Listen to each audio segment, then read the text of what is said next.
Hello. Hello. I didn't mean for it to sound like that. Welcome to She Speaks Bravo. I'm Emily, and today is Beverly Hills Day. So you know what that means. It's Pia. Yay! I'm back, bitches. I know this is a question I maybe shouldn't ask. I should have asked it before, but did you bring the diamond? I brought it. Okay, hold on. If you're watching this, you have the pleasure. If you're not watching this, you don't. I will add music. I will add music in post, but hold on, let me get mine. Hold on. Oh, okay. Let's do it. Are you ready? Hold on. Let me put the Put your mic down. down. Yeah. Okay. Ready? Okay. Ready. And ready.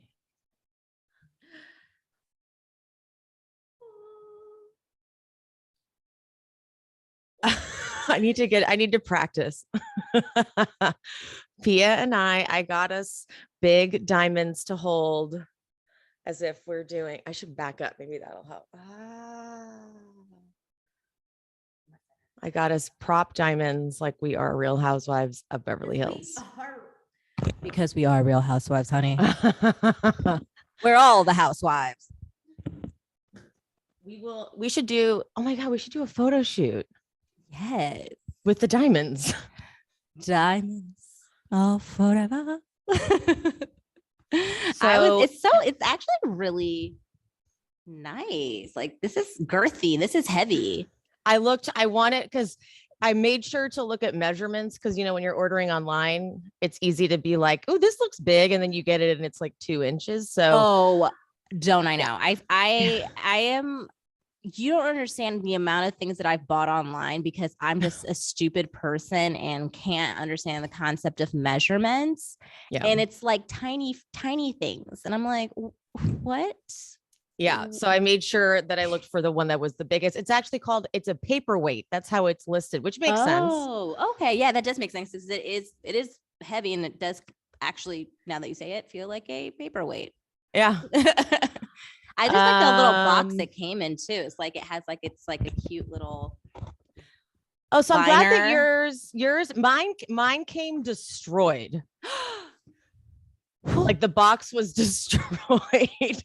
Yeah, so I didn't get to enjoy the packaging at all. The presentation was shit, but the actual diamond wasn't destroyed, so that's all I cared about. Okay. All right. Yeah. That's crazy, man. That's crazy. Okay. So, by the way, if you are new here, Pia and I are intentionally wearing glamorous ensembles in honor of Beverly Hills. This is on purpose. Maybe we'll start wearing this in our normal lives. Who knows? We're to the grocery store. Yeah. Yesterday was action packed in the Bravo world. I was like barely keeping up with it from a content creator standpoint. I was going to the bathroom so many times at work just to like look at all of like the updates, because internet the Bravo universe was going wild. So I don't know if it's better to talk about the episode, to recap the episode first and then talk about all the tea, because it kind of like relates to that. But or should we like weave it in? Like, yeah, well, because so Garcelle, the weird thing is Garcelle was on Watch What Happens Live, and it's like Diana's post doesn't even, I guess we could talk about it before, because Garcelle was asked a question on Watch What Happens Live about the whole Black content creator comment, right? And the response that, because Diana's excuse was that she's not, like, the English is her second language, and she just wasn't educated about what the terminology was. And so Garcelle's response to Andy was, she's uneducated. Wasn't that what she was doing? Wasn't she just saying what Diana said? I mean, I actually didn't know Diana. I did not know Diana used those words. Educate. I don't remember that part of it, but honestly, I know that you do your research, so I believe you. Well, and that I feel like I'm lying. Well, I don't know. Well, the thing is, I mean, I wouldn't be surprised if it did feel like Garcelle was just using her own words. against Diana, and Diana just didn't like that because I know I did that in your comments, like Diana talking about like, let's not, when Sutton was bringing out the receipts for Rinna, Diana was the first person to be like, oh, that's tacky. Like, then what are you doing right now with your dear Garcelle? Open like letter, like telling all of your like receipts for what you have donated to Haiti and the Congo. Like, okay, girl, tacky. Aren't you tacky? So tacky. So, okay. So I'm pretty sure that because Diana's thing was Crystal woke me up screaming, saying, what did you mean by this Black content creator thing? And I'm pretty sure it was something like, this isn't my first language. Well, so yeah, I'm pretty sure it was something like that. Right. And yeah, so and I thought that's what Garcelle was honestly, saying.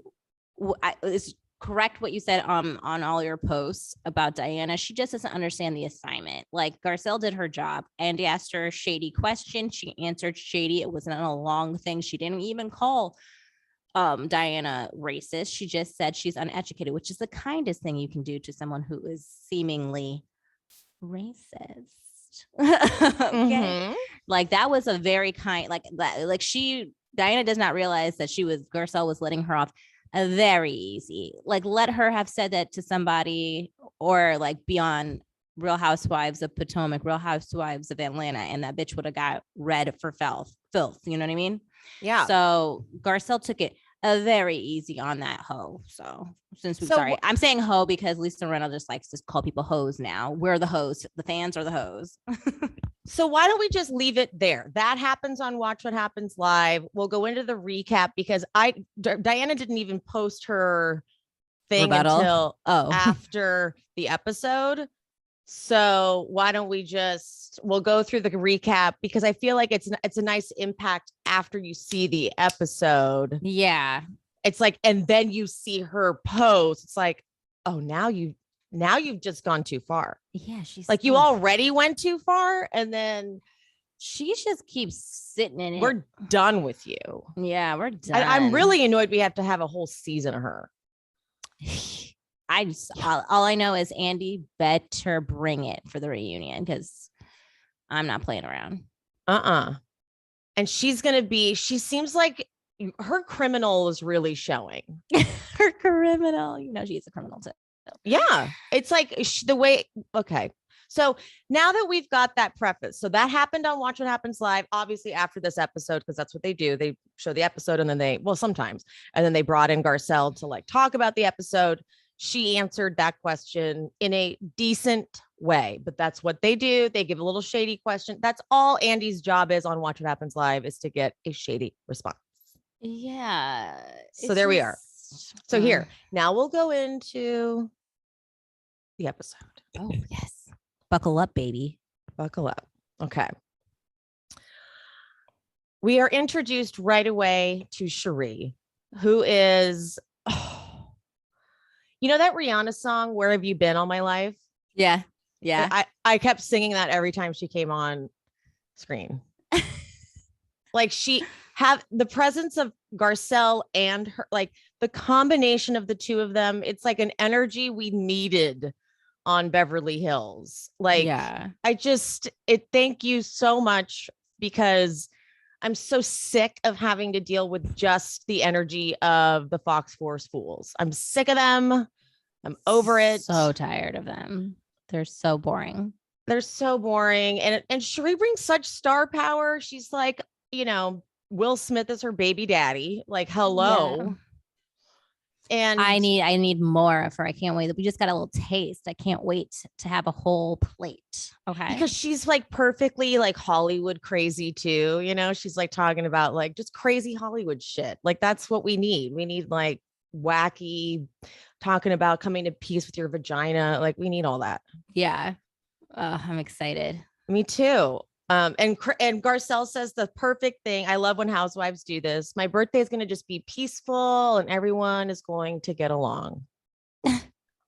She knew that was a damn lie when she said it. Yeah. I feel like she like had to say that. She's like, this is good to say. It's like a curse. Like you say that because then your birthday is going to be crazy and like good. Yeah. TV. Oh God.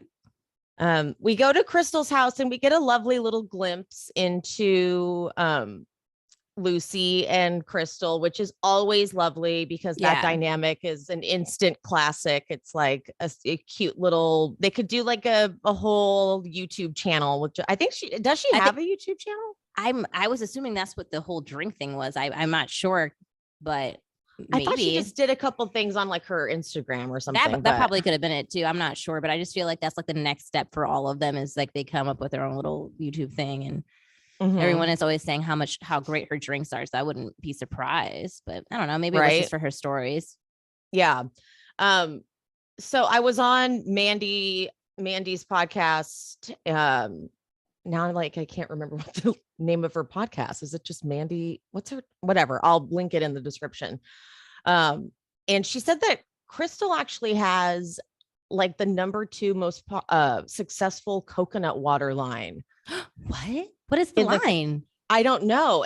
And so what she was saying was she's like, Crystal gets the strangest edit. I don't know why they leave it out. And then I've been like percolating on that for the past few days.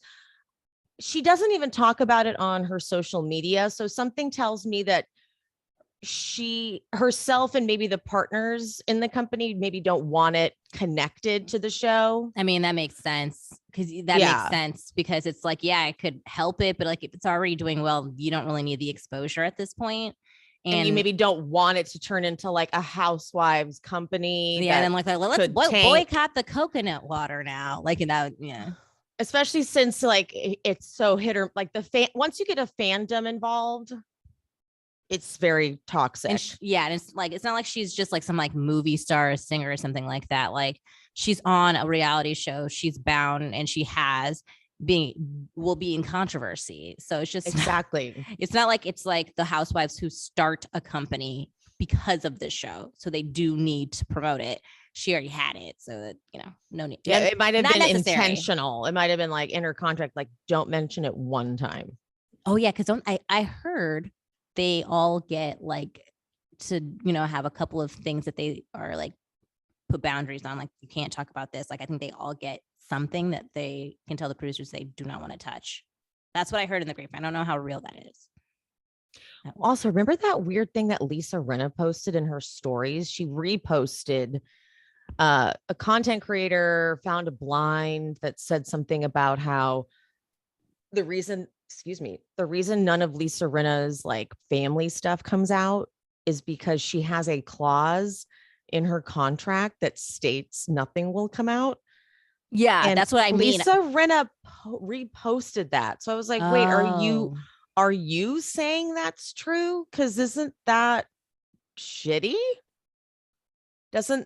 Why would you be proud of that, Lisa Rinna? It's a reality show. You're basically admitting that you get like preferential treatment and a censored version of reality television that no one else on any other franchise gets. I mean, I'm sure other people get a version of it, but I just feel like Lisa is constantly outing all the things that you're not supposed to out. Like she like doesn't understand.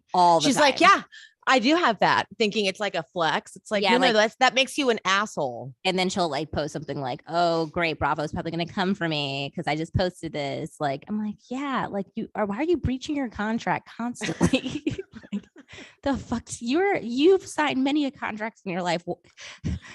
Breach of contract. But she will survive it. They love her so much. They do. I need more after Lisa went off. Right? I don't even really watch What Happens Live anymore. I just like go off of clips that I see. Yeah. But I'm gonna need to see if Andy's gonna bring up that shit because that was wild. And they don't touch it. I'm like, do you have something on Andy? I just think that at the end of the day, it's all a numbers thing for them. And it's just the cold hard facts that even if they're problematic, they get people talking and that's all they care about. And that sucks. Yeah. He might not agree with whatever she's doing. Maybe he does, maybe he doesn't care. But like at the end of the day, if the numbers are reflecting, they're going to continue to have her on. And I think, that's where we're at. Big business, baby. Yep.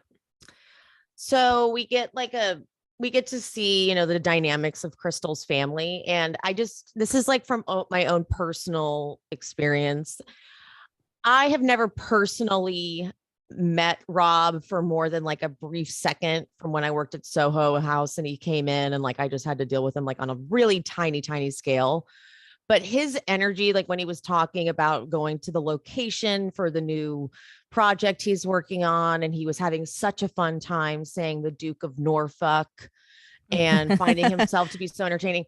I grew up in the world of Hollywood. My mom worked at Universal Studios and then she went private with another producer. And so like, I like it all. He's just such a typical Hollywood guy. Sorry. Like bless you. They find themselves to be just very entertaining. And like the littlest thing is like so funny. I'm like, this isn't that funny. He's just saying the Duke of Norfolk. And they're like, oh my God, this is so hilarious. I'm like, it's not really that funny, you guys. But this is just so Hollywood. And he'll do something later in the episode too. And I'm like, oh my God. I'm very like, I'm so jaded by the whole like industry. I'm like, okay, congratulations, Rob. You said Norfolk 5 times. Yeah, he just Crystal's really wanted to talk about his project on TV. I know. And it was also so boring. I'm like, get to the point. Sorry. I'm just like, I've been in like so many meetings where I had to pretend like they were interesting. And I'm like, wow, kill me. Right. But they get the Mexico trip rundown and he's like, how did the trip for Diana go? And Crystal goes, it was like my first trip with the girls. And he's like, oh God, that was not good. Like that wasn't a good trip. It was not a good descriptor. But then she says, when you jab at Diana, it's nuclear. And then I don't really have much of a read on her brother until this moment. He goes, I love Diana. And Rob's like, have you met her? And he's like, no, but I love her. I'm like, shut up, Jeff. Jeff with the hairdryer. Jeff with the hairdryer that's on. Are you even here? Like, I need to hear some of his music. Right? We should look it up. That'll be our next project. Like, Crystal just gave him like, you can go, here's some money, go record this. That's what she said. He was like a big pop star. Is he big, or is he just like? That was from the first. I have not. You're right. I have not corroborated her claims, but her first season, she said he was like a huge pop star. Oh, I missed that. I like didn't even honestly forgot. I didn't even realize she had a brother like until that moment. Oh yeah. First season, she said he's actually huge overseas. So, oh, good for him. Yeah. So there you go. Yeah. Speaking of someone who's no longer huge, is Erika and her pretty mess hair. And I accidentally wrote down petty mess hair. Oh, that's good. I'm actually liking that better. Yeah, no, that's good. Petty mess hair. I love that. We'll call it that from now on. She's talking about how she's like, all these headlines, these business partners I was working with, they're not calling and no one's going to be tapping my shoulder and saying, I'm going to help you. Yeah. And I'm like, listen, bitch, it wouldn't be a problem if you weren't an asshole. Like if you were like, I had no idea this was happening. What can I do to help? What do you need? What can I give you guys?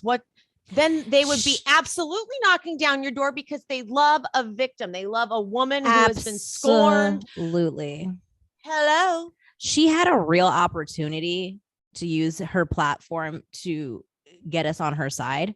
You know what I mean? And she fumbled the ball there. Like I don't know what all these women, like, they just love to double down in their mess. And it's like, if you had like talked about your grandma last season and all these like little things, been more personable and like more just show some empathy. Like we wanted it to be like, you just didn't know, like a Theresa Giudice situation, like where it's like, yeah, you're technically still responsible and you'll have to pay in whatever format that is, whether it be jail time or monetarily.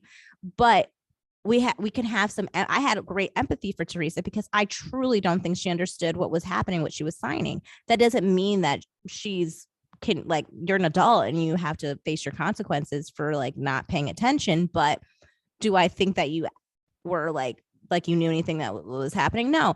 And Erika had a chance to convince me of that, and she blew it. She actually made me very sure that she knew.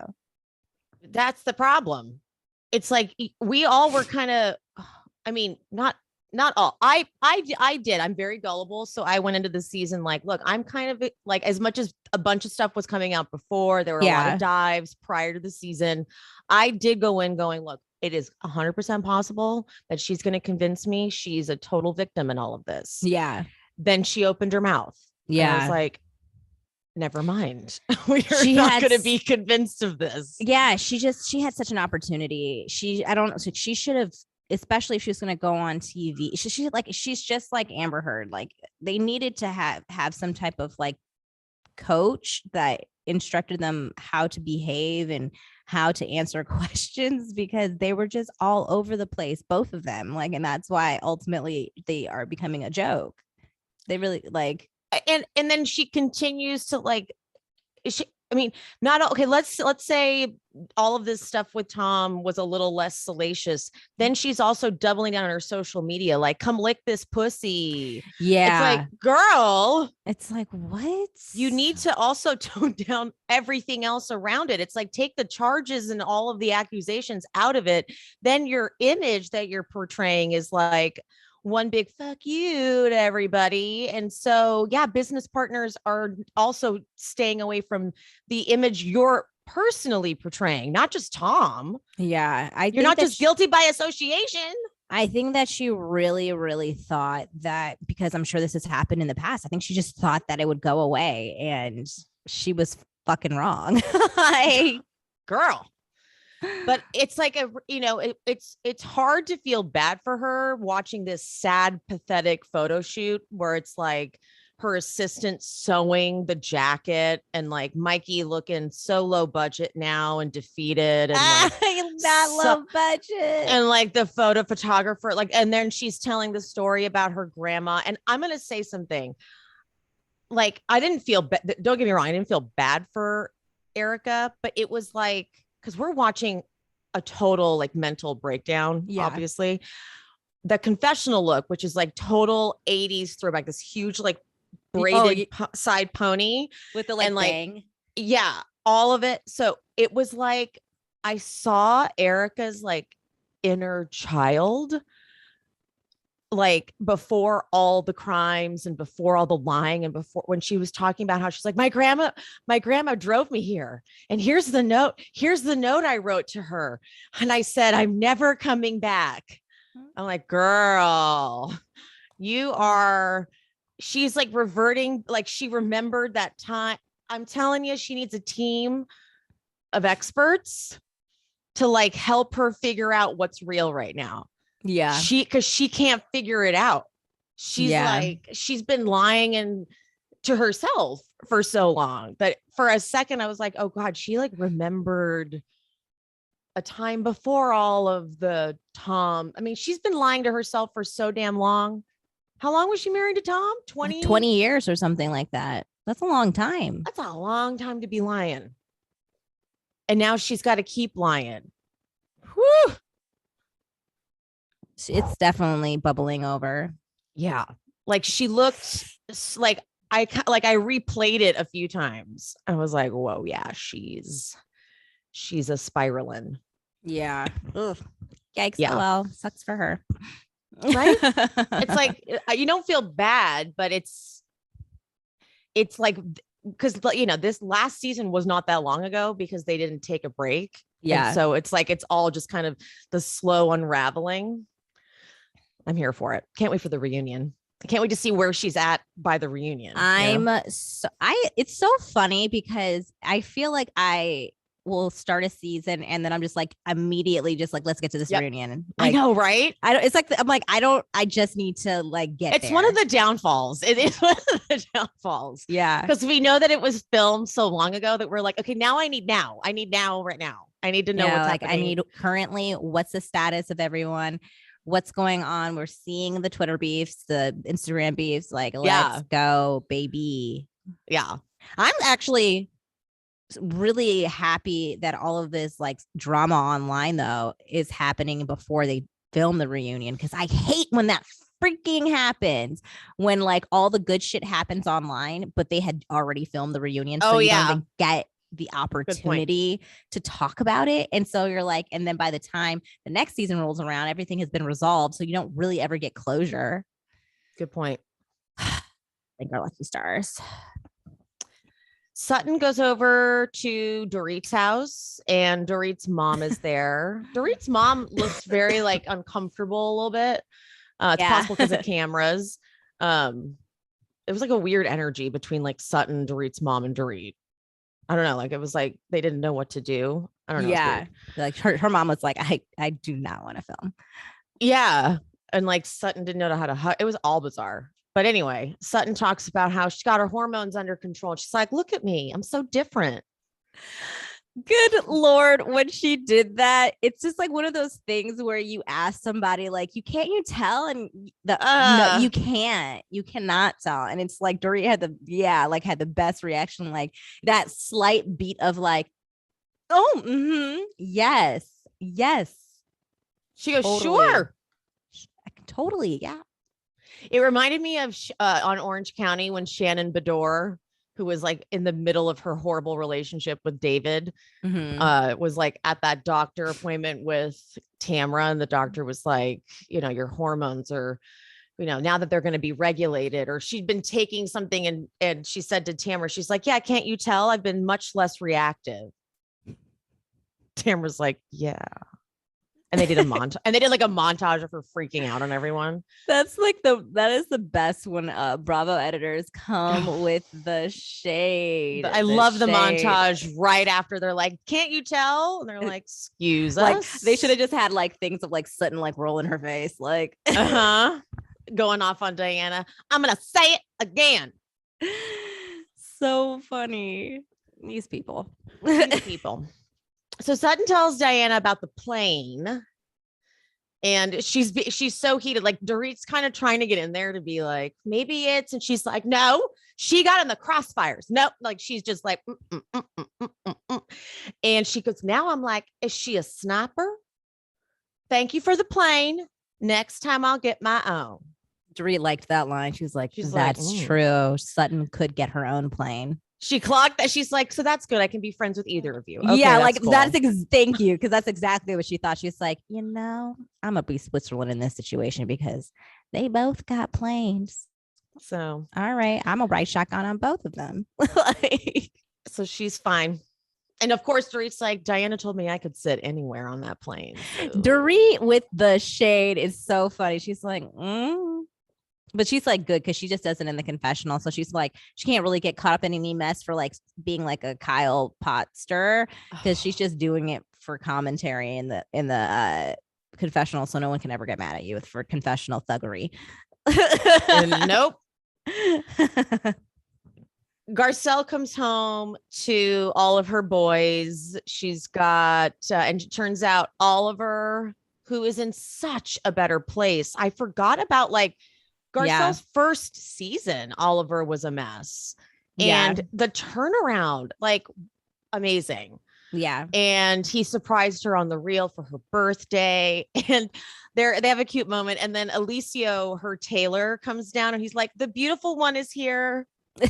I'm like, I want to hang out with Alicio. Yeah. I love him. I know. I love him. And remember how you've always said, what was your statistic? It was like 1 in 20 looks is good on Garcelle. Yes. This was one of them. Yeah. Like she looked amazing. Her hair, looked amazing. She just needs to like, what her problem is she needs a structure outfit. Monochromatic looks look great on her. It's when she starts doing flowy shit, it just starts becoming moo like because she does not know how to do flowy. Like flowy for her is like it just looks crazy. Like it's always a big bow somewhere. It's like no. It's like she just needs an edit. She always needs to edit. It needs to say simple. Yes, her simple, clean looks are her best looks. When she's trying to do, I think that she should stay away from pattern because she doesn't know. Beautiful. She doesn't know how to do pattern. Like she's not Dorit. Dorit can do a fucking pattern. Yes. Dorit can do a fucking. She can do clashing patterns. Garcelle does not have, but that you have like that is it's a skill set. And not everyone can do it. Like you gotta know how to like do a pattern. And I think Garcelle's like, yeah, all of her best looks are solids, monochromatics, clean lines. Yeah. And like, she can do big, like I liked her for her birthday dress. I liked the big shoulder situation, but like, it's like still clean. Like it's very structured, you know? Yeah. The only thing I didn't love was there was like a slit on it that was a little bit sloppy. But it also was maybe at the party once things got a little sloppy because that party people were wasted. And they were like really hitting the dance floor. Yeah. So that's possible. That was that. But okay, before those, they're getting ready and Sutton FaceTimes Kyle. And you know, Kyle, Kyle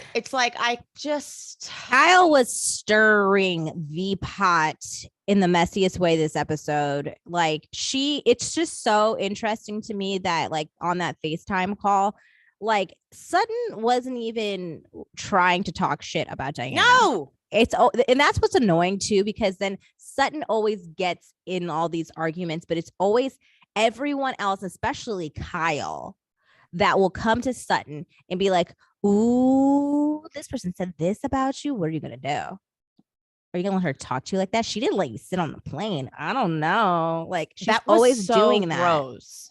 And Sutton's like, oh, I don't like, I mean, it's fine. I'm not going to like, whatever. And then she's like, I mean, like, do you think she's going to really come? Like, you got booted from your seat. So, and then she starts laughing in her face about it.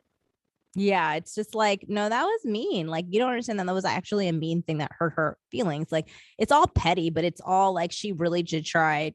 It's like Sutton's analogy about like your lunch tray and trying to sit with the popular kids was so true. And it's like, and it's so embarrassing. It's to be told you like, oh, go sit in your assigned seat, and then Rinna's bitch ass just gets to slide in there. It's just so fucking mean. Yeah. And also remember, like I had the funnest time making that shady Kyle content because Kyle just said in La Quinta when Crystal was not complaining, but when Crystal was expressing her feelings, Kyle was like, I'm so sorry you felt that way because I do like to fix things. And Garcelle's like, fix her in a stir. And she's like, no, I do like to fix things. No, that's a lie because look at this right here. Here you are laughing in Sutton's face because you like to drop bombs and produce. You're side producing, and you want to make sure that Sutton has a chip on her shoulder when she sees Diana at this party. Bitch, we know what you're doing. Okay. So there we go. I would like to point out that the location of this party is again at the SLS hotel, the location that was Harry's birthday dinner. So they must have some deal with the SLS hotel for the whole season. Yeah. I'm like, why are we always here? Must be like they were like, okay, what can you cut? What deal can you cut us if we do multiple events here? Yeah. A group package. Yeah. Group, they got a good rate. A bulk deal. All right. Once again, Rob. Okay. I'm just going to complain about this guy a couple times because he comes in with his glasses on and he's like, is this where the party's at or is that here? Being shady. I don't know why he's being shady. And then he's like, because I like a lot of room to dance. I'm like, shut up, Rob. Okay. No one wants to see your dumbass dance. He's so weird. He seems so odd. Like, but I guess Crystal's kind of weird too. So maybe that works for them.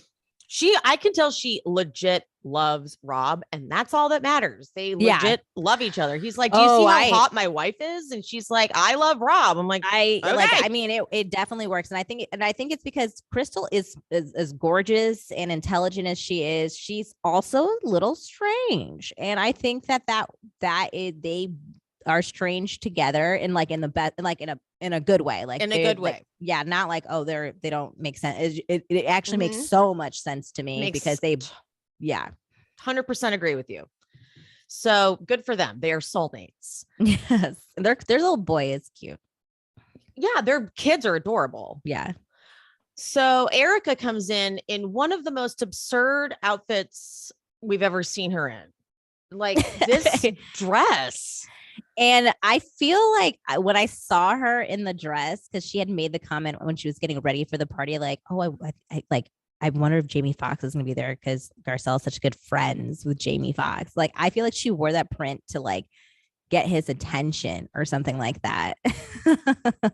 I like this dress reminds me of something I would buy because it was very like, off the rack, not tailored. Like I would feel like cute in this dress, but it just didn't look like a housewives filming dress.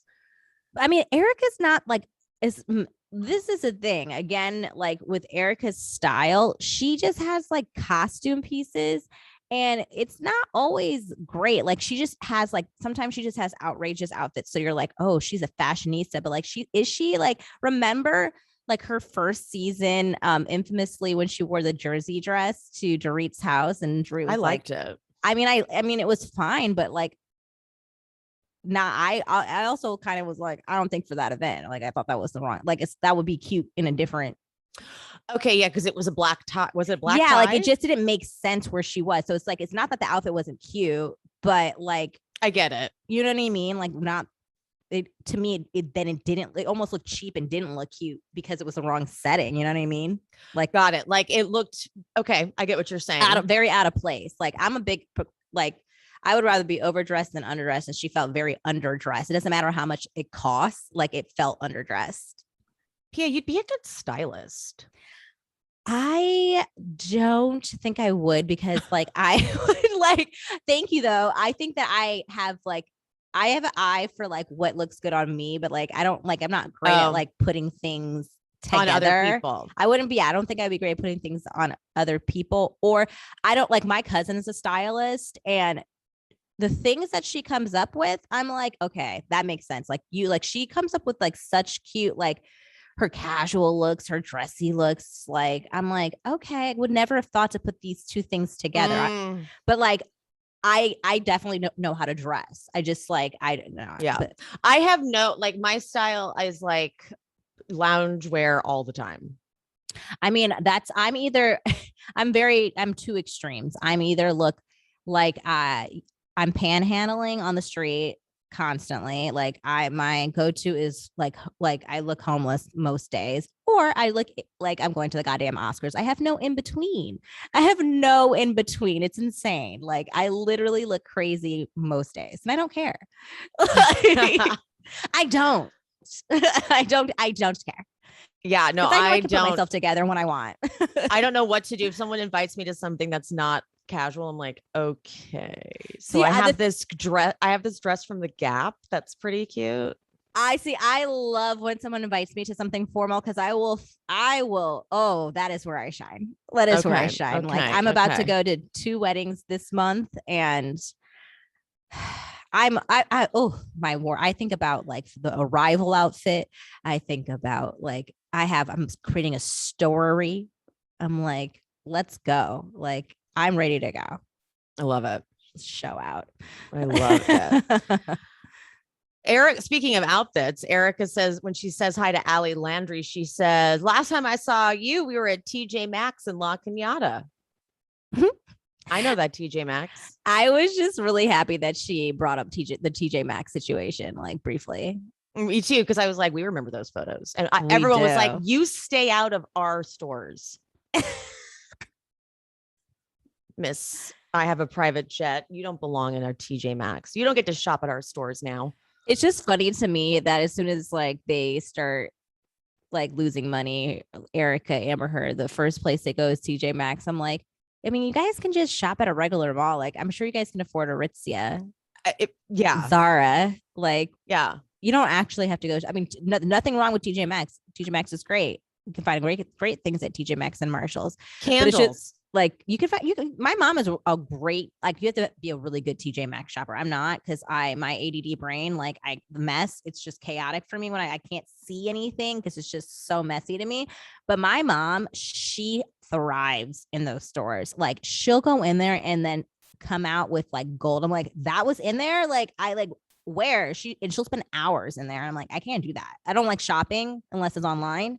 Me too. If I go into a physical store, I know exactly what I want. I'm in and I'm out. It's like a goddamn mission. Like for me, I don't want to be in there more than like 20 minutes. And that's already too long for me. Me too. Same thing. Like, online shopping is so fun. Just like scrolling. That is how I usually just get all my clothes. Cause if it doesn't fit all, like I only really shop at places that are, what's it called? Return friendly. Like, like they make it very easy for me. I can no muss, no fuss. Like I'm an online shopping gal. Me too. Erika goes up to Sutton and terrifies her. She's like, I was going to call you and ask what to get Garcelle. Sutton's like, what? Sutton's like gay, who also works in her store. Was like, do we call the police? Erika is confusing this shit out of Sutton, because Sutton is like, she's like, I'm so willing to be live a coexisting life. Yeah. But what is happening? Like, you're gonna call me? Like, that seems like a lot. Yeah, we're taking it too far. Kyle comes in. She's wearing lingerie. What the hell is happening? She's literally wearing like a lingerie bodysuit with a like sheer dress over it. I'm like, Kyle, this is a little ridiculous. I mean, again, it's like one of those things where I thought she looked great, but wrong occasion. You know what I mean? It's like, you really got to be like, it was the wrong occasion for that. Like, you can absolutely rock that outfit. You look fantastic, but it just wasn't. Her kids are here. Yeah, it just wasn't the right scene for that. Bizarre. It was so bizarre. It's like there's got to be another event coming up in the season that you could wear this, but Garcelle's 55th birthday with her coworkers and children, just it feels bizarre. Yeah, it wasn't the right. Yeah, she should have saved that look for a different time. Yeah. I love Lonnie and Adrian are talking to Sutton, and they're like going over how many drinks they've had, and Lonnie's on her third. And yes, Lonnie love. Clearly those drinks are very, very strong, because everyone is wasted at this party very quickly. Yeah. This was also, I believe, the infamous party where, I don't know if I'm sure you do, but remember when Lonnie on the reel was telling. Girl, I posted it. Oh, yeah, I posted it the other day, and they didn't show any of it. I know. I'm like, oh, okay. Well, you know what? They might, maybe they'll save it for the reunion. Like sometimes they like don't have time, and like maybe they'll like, I don't know. Maybe they'll bring it up there. Tell the listeners in case they don't know, and the viewers in case they don't know what it was. So, Lonnie, Garcelle's co-host on The Real, months ago, this episode aired on The Real, where she was telling a story about Garcelle's birthday party where she met Erika, and she was like saying how Erika came up to her at Garcelle's party and was like, you know what? And Adrian. And she was like, you know what? Like with this court case, like the only people that really have like been like rocking with me are people that are, and I'm gonna do it for the people who are watching, but I'll also walk you through what I'm doing. She points to her like hand, in her skin tone, and like people like that look like you to Lonnie, like, and like rubs her skin, like, so she's trying to say without saying, Black people have been rocking with her and have been in support of her. And I think in her weird ways, like she's trying to like thank the Black community for like not turning their back on her. And Lonnie is like, what the hell? Like, she was so confused of why she thought she could come up to her and say that. And she was like, she felt so uncomfortable by that whole exchange. And it makes sense, because now, like, when I remember when I watched Lonnie talk about this, I was so confused of why Erika felt so ballsy to be able to go up to Lonnie Love and Adrian to say something like that, or to even do a gesture like that. I felt like she was in her right mind, and turns out she has not been in her right mind the entire season. So now it makes a lot of sense. She's been on her pills and alcohol, so you know what happens when you have that liquid courage. You just start saying all the things. I think she actually said the people that don't look like. Oh, don't. Yeah, that don't look like me. Yeah. White lady. Is that okay? As if they were, as if they were going to be like, oh, cool. So we like, what are they going to say to that? Yeah. Like, I feel like she wanted them to be like, yeah, you're innocent. Like, and they were like, no, I think that you're very much guilty. And she like, Lonnie wanted nothing to do with her. She was like, very like, no, I think. Yeah. I wish they had shown some of it, but they didn't. Yeah. I'm hoping that we get some, because it has to be on camera, like, right? Like, because they were all mic'd up. Well, I don't know if they must have been. Well, no, they didn't have to be mic'd up, but Erika was mic'd up. Yeah, she was definitely mic'd up. Like, there has to be some footage of that. I'm hoping that they're just saving it. Like, maybe it could be the never before scenes, or maybe, but I'm hoping, or like you said at the reunion, maybe they could be like, take a look at this never before scene footage, and then they cut to it. Yeah. As Garcella's arriving, she asks her boys how she looks, and Oliver is now like turning into the sexiest man alive to me. He's like, you look amazing. And I'm like, oh God, is he so hot? And also, we don't know anything about we don't see his girlfriend anymore. I wonder what's happening there. I don't follow. Maybe I should start following him on social media and see what's going on with him. I don't know. I mean, people break up. Yeah. Also, and the joy of a new kid, like when a newborn baby comes out, you're like, this is gonna fix everything. Yeah. And then they start to get a little older and you're like, wait, why are they crying so much? Wait, why are they so difficult? Never mind. Yeah, because like again, kids don't make you stay together. No. If anything, they drive you apart. You really do need to love that person. Yeah. Did you notice the music they were using as Diana was showing up? No, they were playing this like score, this like evil villain, like Disney score. She looked like Maleficent when she walked in. It was insane. Her like evil bird outfit along with her fiance. Oh, she was, from the moment she stepped in there, I was disgusted with her. Like, because the thing is one thing to say what she said, like, oh, this party is dead. But it's another thing to say it like if you said that in the confessional, like that, like people are shady all the time in confessionals, I would almost accept it in the confessional. But she said it out loud as she walked into the party. Like, that was annoying to me and rude. Like, you walk into someone's party and you say, this party's dead. Like, that's so fucking rude to me. Like, why did you come? You know what I just realized? Did I even talk about the text message she sent in this recap? I don't think I did. Missed it. We skipped it. I totally didn't even talk about the text that she sent. For those of you that don't know, she sent a text in the group chat. Should I go back and like edit this in? No, that's fine. This is what happens. We're moving along. You know, it still works because she. Pia, do you mind? Rewind.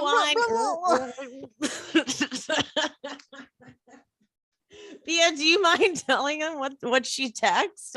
Like, synopsis of it? Yeah. So pretty much she's like, sends this really long message about, you know, hey guys, like I just want to let you know that I'm on bed rest as per my doctor because of my miscarriage that I just underwent, all the bleeding, yada yada. She's like pretty much in graphic detail explaining what a miscarriage is to us, and that like she shouldn't have even probably went on the Mexico trip, and it just made things worse, trying to like make people feel bad for the fact that she cried on the trip. You know what I mean? She's really trying to like milk this shit.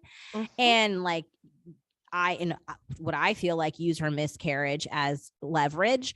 And then she says, sorry, I just want to, she like for no reason at all, just like comes out of goddamn nowhere. Oh, so yeah, I'm on bed rest now. And just wanted to make sure to like let everyone know that, because, you know, I don't want Garcelle, misspelled, by the way, to think I'm rude. And it was just like such an unnecessary jab at Garcelle. It was like everybody was reading the text message like, where's this going? And all of a sudden, why are you attacking Garcelle in this? Like, she has it's just so clear. She keeps coming. Yeah, she keeps getting into like real arguments with Sutton, but she is like snipering at like Garcelle. She's making these like, it's worse to me because she's like making these microaggressions towards Garcelle, and they're starting to grow to me. Like they start small and then they're starting to get bigger and bigger and bigger. And then here she walks in maleficent as ever at Garcelle's birthday party, like a goddamn villain with her minions. And she has the audacity to be holding a flower arrangement cake like thing with her book in the middle of it, like a fucking bitch. Wait, was she holding it? Somebody was holding it. I felt she was holding maybe her minions. I don't think she would carry anything. But like, yeah, they walked into it. Like it almost looked like a sheet cake. Okay, because I was like, what is in her hand? It looked like when they had it on the table, it looked like it was huge. It looked like a sheet. It looked like a sheet cake. Okay, it did. Okay, yeah, it did. From Kroger, and it was like white roses around it, looking like frosting. And in the center was her stupid fucking book it's very rare. This book is very rare. And she took it at her personal archive to give Garcelle's, and she was so curious about it on her fucking birthday. Thank you for a book about you. Like she wants to talk about, it's so funny. Diana was so upset with Sutton because Sutton, when she was telling her about Sutton about her brother's murder back in Bosnia, she felt like Sutton was making it about herself. Yet she comes to Garcelle's birthday party dressed like she's going to a fabulous funeral and says it's dead off bat, and then gives her a book about Diana. And who's the self-centered, selfish, fake person? It's the most passive aggressive, shitty thing to do. Yeah. Because she's like, she walks her over to it. Like, she's like, come. And then she points, like, she's like, look, She's like, it's sold out. It's very limited edition. Like, fuck yourself. How is Garcelle supposed to react? All she said was, you were a little rude, but with Dorit, like, granted, yes, that was absolutely a bold thing to say, but Diana, I'm sure there's other rude things you did that they didn't even show. I'm sure, like, in general, I mean, you jumped off the damn boat to avoid hanging out with these people. Like, you've not been giving what you're supposed to give. Like, you want to be here and hang out with us, but you're not participating in the group activities. And so this is your punishment. And when she's doing her confessional, talking about, she's like, Garcelle has this idea about me, I guess, that I'm a diva. I just want to show up and honor her birthday, and therefore no one can call me rude. I'm like, those are two conflicting things to say. What happened to the bed rest? Yeah, you were on bed rest. You've been ordered to be on bed rest, and you're going to show up and honor her birthday so that no one can call you rude. All of those are conflicting things. Yeah, it doesn't make any sense, especially when you're also like harping on the fact that you shouldn't have even went on the Mexico trip because it was like too much for your body. So you're going to go to another event, another party. Stay home. Stay home. We wouldn't have missed you. Okay. When Sutton goes up, Sutton's like, how are you feeling? And she's like, fine, I want a Campari. And Sutton's like, maybe Jesus came. He would do that. He would heal people very quickly. Jesus does that. Sutton, you're insane. Okay, Erika. So Erika and Crystal are talking, and Crystal, I feel like Crystal regretted immediately. She's like, so how is everything going? And Erika's wasted already. And she's like, my legal problems are far from over, but my lawyer called and said, is it true you told guys to slide into your DMs? I said, yeah, I talk a lot of shit. And he said, well, why don't you let me vet them? And starts laughing. And Crystal's like, She was Erika and her concept. I feel like someone told the bartender to cut Erika off. Right? Because at one point when she's like, break the rules. Yeah. She's like, give it to me. Give it to me. And did she say give me a 6th margarita? No, maybe it said spicy. When she asked for it, she's like, do you do spicy margaritas? And it's like, it's not on the menu. It's not on the menu. Yikes. Garcelle is talking to Kyle like, yeah, Kathy said Pasadena. And it turns out that means I'm going to pass. And I'm like, well, that's a little rude. If she's like Pasadena on your birthday party, I was like, fuck. Yeah. I mean, I don't think that Kathy meant to be rude. Like, I think that she would have come, but like, she was in her like negotiations. And that's why we haven't seen her yet. She was like, you're going to give me the money I want before I film. Yeah, that's true. Like, or she was still doing Paris's thing. Yeah. Like they literally were filming that. Well, no, because Paris's wedding had already happened. Oh, that's true. Yeah. No, because I just remember online reading like they're like, Kathy's still holding out. And then like when they finally finalized it, she was like, now Kathy's filming. Like she was, I mean, hey, she's Kathy Hilton. Give her what she wants. Although some of those were very inflated numbers. They were like, she wants like 2 million an episode. I'm like, that's ridiculous. She's not gonna happen. Yeah. But Denise did get 1 million. I know. Rinna will never forgive her. That's why. And again, that is my number one theory of why they came for Denise, especially Rinna. I think that Kyle, it wasn't about the money for Kyle because Kyle is fine. Kyle was just mad that Denise spoke up for Dorit, and Rinna was pissed because she brought Denise on and she's been on and didn't have to do enough.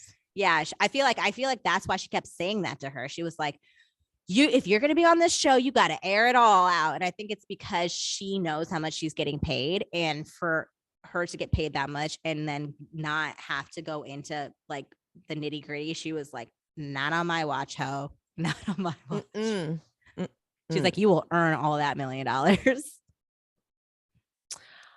Oliver and Jax come to say hi to Erika and Crystal, and Erika's like, I want to fuck Oliver, basically. And I'm like, careful, Erika. Yeah. Be careful. That's someone's child.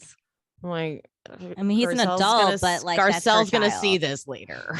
Like, it's one thing to be like, oh, he's very handsome, but like, you are kind of a loose cannon right now, and I think you would fuck Oliver 100% if he was open to it. And yeah, so that's why it's weird. It's like when Crystal said it, it was like, yeah, he's so good looking. Like it was right. Like, it was not creepy. Erika was like, she came to fuck somebody that night. Yeah. And that's how I felt about it. She's like, also like that level of drunk where you'll fuck anything. Yeah. And I mean, she'd be so lucky to fuck Oliver, but exactly. But she would like, I definitely don't think that was just a one-off. Like, I feel like Garcelle on Watch What Happens Live, she got that question as well. Like, how did you feel about the ladies thinking Oliver was so like good looking? And she was like, it was sweet at first, but you'll have to watch. It gets a little, I don't know if she used the word creepy, but she alluded to it becomes much. She's like, you'll have to watch, is what she said. So like, I don't know. Because we got it to be continued. So I don't know if there's going to be the party's still lines. Maybe that's how the whole Erika and Garcelle thing starts happening. Maybe Garcelle starts getting rubbed the wrong way by Erika. Well, I mean, okay. Well, I mean, obviously, but like, it's starting with Oliver. I don't know. Oh my God. Oh my God. Woo. Don't mess with somebody's child, you know. Well, no. Oh my God. All right. Cherie arrives, and again, I'm just like, where have you been all my life? And Garcelle's like, when a bitch calls for backup, you show up. And like, they just immediately, I'm happy about it. But before we get into that amazingness, we're over to Kyle kissing Diana's ass. Disgusting. She was so disgusting to me, that whole scene. Mauricio too, though. Mauricio was joining right in, laughing at. I mean, Kyle was like, oh, it was so hilarious because because Diana wouldn't let Sutton sit next to her on the plane. Ha ha ha ha ha. And Mauricio was laughing right along with it. Yeah. Yeah. But I feel like also Mauricio it doesn't really, that's how he gets himself in trouble with these ladies. Like, whatever. Like, if you think something is funny, he thinks something is funny. I'm like, Mauricio, we just crowned you best husband last week. Don't fuck it up.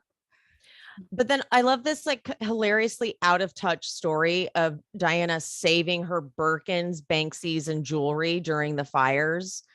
And she's like, thinking it's so funny. I'm like, bitch, like, see, this is the problem with people being excited about the overly rich person. I'm like, but then she does that, guys. Like, is that funny? Is that cool? Like, yeah, that's like, I was like, those fires, like, if you don't live in California, those fires were super scary. People lost a lot. Like, again, going back to Denise, she lost her whole house. Like, people lost their animals. Like, a lot of people have like horse ranches. Like, a lot of animals were killed in that. Like, I don't give a fuck about your Birkin. Like, it was like very serious fire. So yeah, people lost their lives. Animals lost their lives. People lost their homes. Like, fuck your Birkins. But she thinks it's hilarious. She's like, that's just me. And then I'm looking at her fiance all sideways to him. Like, it looked like a little evil. He looks like the little evil villain, like Tiago. Like, he looks like the evil psychic. They have like a little animal. Mm-hmm. Yeah. It looks like that's what he looks like to me. He reminds me of the evil prince in Shrek. You know what I'm talking about? With that little haircut. Yes. Oh my God. That's who he reminds me of. 100%. I'm gonna make that meme. All right. So here we go. Cherie's trying to have a positive moment. She's like, 2020 was, and Erika is like not getting it. She's like, terrible, at least for me, right? At least for ladies, am I right? And she's like, yes, like it was terrible. She's like, I mean, I don't know. She's like sipping her drink. She's like, and Cherie's like, well, no, it was also a spiritual awakening. And she's like, I was able to make peace with my vagina. And then Erika realizes that like now we're talking about her favorite topic, which is sex and dick and all that shit. And so she's like, I was told not to let anyone else touch it, but that didn't come up. And so she's just all over the place. And then Garcelle was like, that wasn't a problem for me because I had to be told not to wear underwear. And Erika goes, well, don't tell her husband that because apparently that's a problem. And it was like abort. Oh God, Dorit's probably like not the panty thing again. Dorit's face, she's like, keep smiling because that was really so triggering for Dorit. Like the panty thing went on for so long. But I like in her confessional, she was a good sport. She's like, when something is like this, how are you not supposed to look at it? Well done. Well handled. But then PK walks up and everyone is so lit that they're like, you walked up right when we said pussy. But he's like, well, why would you call me that? And like handled it well. And he's like, well, this pussy's going to leave now. It's like, oh, well done. PK, go. Like, get out. I was so uncomfortable. PK is finally understanding his role and how to like navigate these women. Cause like he almost kind of went a Ken route for a little bit there in the early seasons. And he realized, I don't want this smoke. Like Mauricio must have had like a little talk with him. Like, we don't get into the women business. Let them handle it. They'll be fine. Cause guess what? They'll make up and then you don't want to deal with it. Remember PK tried to have that talk with Aaron, Denise's husband? Yes. And Aaron, remember Aaron? Aaron was not, he too was like, I don't like that guy. I don't know. I don't like him at all. He's fucking weird. Yeah. Whatever. Like, what was he like trying to get us to believe in again? Right? It was something weird. I don't remember. It was something weird, some medical. I don't know. Sound like a Ponzi scheme, really. It had very Ponzi scheme energy. Okay, so back to Kyle and Diana. And she's just like, the text was hilarious. You're hilarious. Ha ha. Yeah, Kyle, you're a fixer. Totally. Kyle's blackout. Like Kyle, this is maybe one of the like besides being in France drunk with Teddy, this is maybe one of the drunkest we've seen Kyle. Like she's wasted. And I really resent Diana calling herself direct. You're not direct. You would have said it to Garcelle's face at the dinner, like rude. I don't mean to be rude, but instead you waited days to send a group text. That's not direct, bitch. No, it is what Sutton said. It's passive aggressive. And she's like, or is it aggressive? No, it's passive. It's passive aggressive. There is aggressive elements into it, but like it's passive because you're like alluding to things. You're not really like you're making it known without making it known. Like aggressive would have been like what you said, Emily. And she's like, I throw a nuke. I'm like, that's not a nuke. She's an idiot. And then she goes, you know how I store Sutton in my phone? Bacon eating vegetarian. Why does she care so much? Like, is she like some animal crusader? Like, I'm confused. But did Sutton say she was a vegetarian? I could have sworn she just said, I try not to eat meat that much, but I eat bacon. I feel like she said, I don't even know at this point because I'm so confused of the narrative. I feel like maybe Sutton, I'm not sure. Maybe she said like, I'm kind of like a vegetarian. Like, I don't think she ever said she was like, I'm a vegetarian. I'm a strict vegetarian. Like, I don't know. Like, I really could have swore she said like, I try not to eat meat, but I eat, I don't remember, but maybe she did. But then I think she said a lot of vegetarians eat bacon, like vegetarians eat. And then Diana's like, okay, even in my English, I'm like, but why do you, I just don't understand. I just really don't even understand why she cares. I don't know why she cares about this. She just wants something to be mad at Sutton about. And I don't understand why this is a big deal. Like if somebody told me that like, I know as a vegetarian that they had a piece of meat, like I wouldn't give a fuck. I'm like, okay, like it happens. How is that like for you? Like, why are you on this crusade? Like, I have no dog in the fight. Like, I don't care. You know what I do care about? The fact that like Erika, like it won't give back her diamond earrings to these victims. That's something that we can get on someone about. Like, why isn't Diana giving that same energy to Erika? Like, so on some matters that are important, like bacon. That's the fight that we want to talk about. Like, you're an idiot. We do get this dancing and debauchery moment, and I like Crystal and Dorinda at one point are like freaking, but Kyle is doing the thing that really makes me so annoyed. That when drunk people do this, she's hanging on everyone. And it's like, you can't have fun when someone keeps like grabbing you. It's like, okay, I want to have fun too, but like, you're literally like, she keeps pulling Sutton in and Sutton's like, can you like, let me dance? Yeah. Like Kyle, I get that Kyle thinks she's the fun drunk, but Kyle's actually like the one who just like takes up so much energy from you because you have to give her all the attention. Yeah. That's why she always does her splits. She always does it because she just needs all eyes on her all the time. Yeah. Look at me. I'm doing the splits. I'm so cool. Yeah. Like we've saw it so many times. The editors leaving in Diana being worried about her bag was on purpose. She turned around. She's like it was right behind her, by the way. It was right behind her. She turned around just to order a drink and she went, that bag is $250,000. And she holds it. And he's like, do you want me to put in the car? And she's like, no, just hold it. I'm like, ironically, there were all Black people right around you at that moment. So is that why you were concerned? And they left it in, like the editors left that in on purpose. Good. I'm like, I hope the editors hate her because I want her to get bad at it. Yeah. Because I don't think it'd be, I think it's pretty easy to give her bad at it. That is the only reason they left that in. They left that in on purpose. Yeah. So now we get a Soul Train. And Sutton and Garcelle. Hold on one second. I just got a text. Sorry. Sutton and Garcelle are dancing together, and Sutton has this like funny way of dancing that's like lyrical. She's like, it might work for the new like wave of like voguing that's happening this summer. Thanks to is that a thing? Well, yeah, because of Beyonce. Oh, I didn't know that became a thing. Well, yeah, because you didn't hear Beyonce's new single.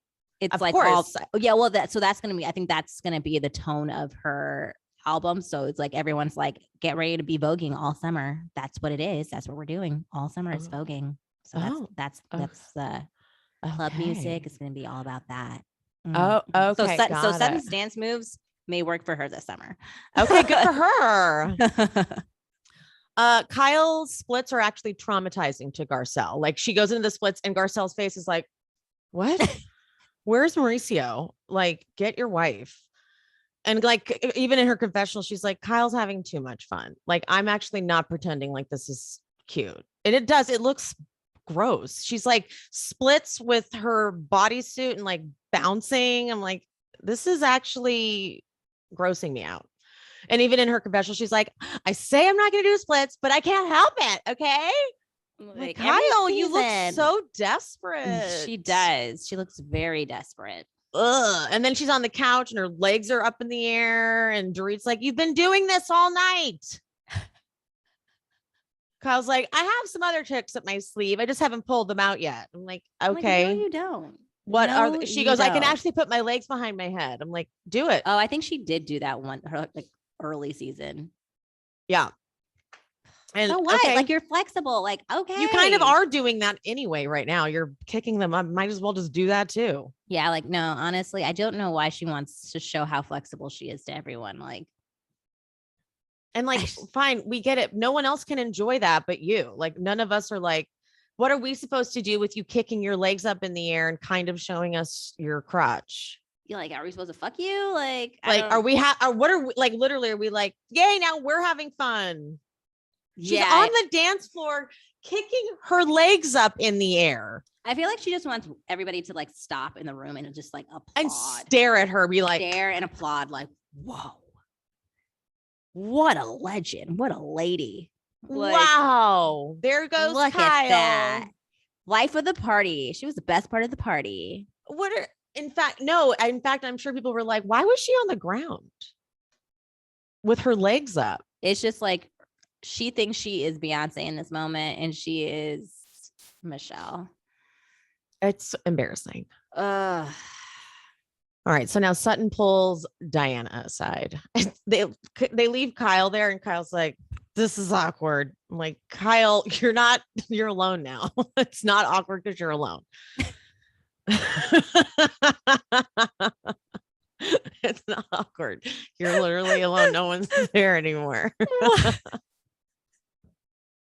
Kyle, go home, Kyle. Yeah, someone take Kyle. Goodbye, Kyle. Yeah, but no, someone take her home. Like, get her off camera. She's too drunk to be mediating a fight. She was pissing me off that whole fight. So yeah, okay. So we're gonna go through it. I've got a lot of dialogue written out because I was disgusted by Diana.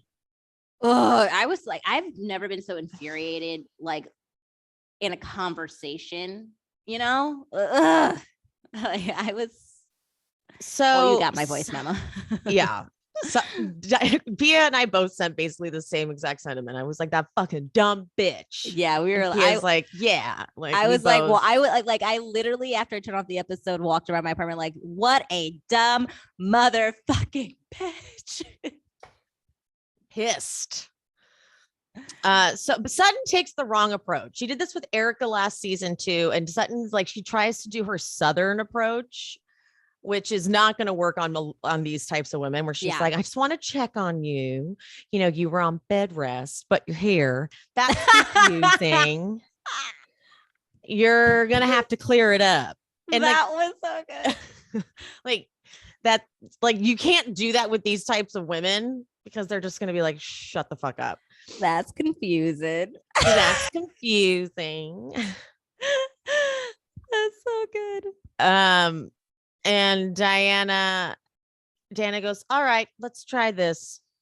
12 weeks ago, I had and Sutton's like, no. And so she puts her hand on Diana, and I'm like, whoa, don't touch her. Like, I already was like, don't touch. Trust me, don't touch this woman. Like, knowing what we know, or quote, know based on the blinds, I'm like, just, this is the type of woman that will like put a hit out on you. Like, be careful.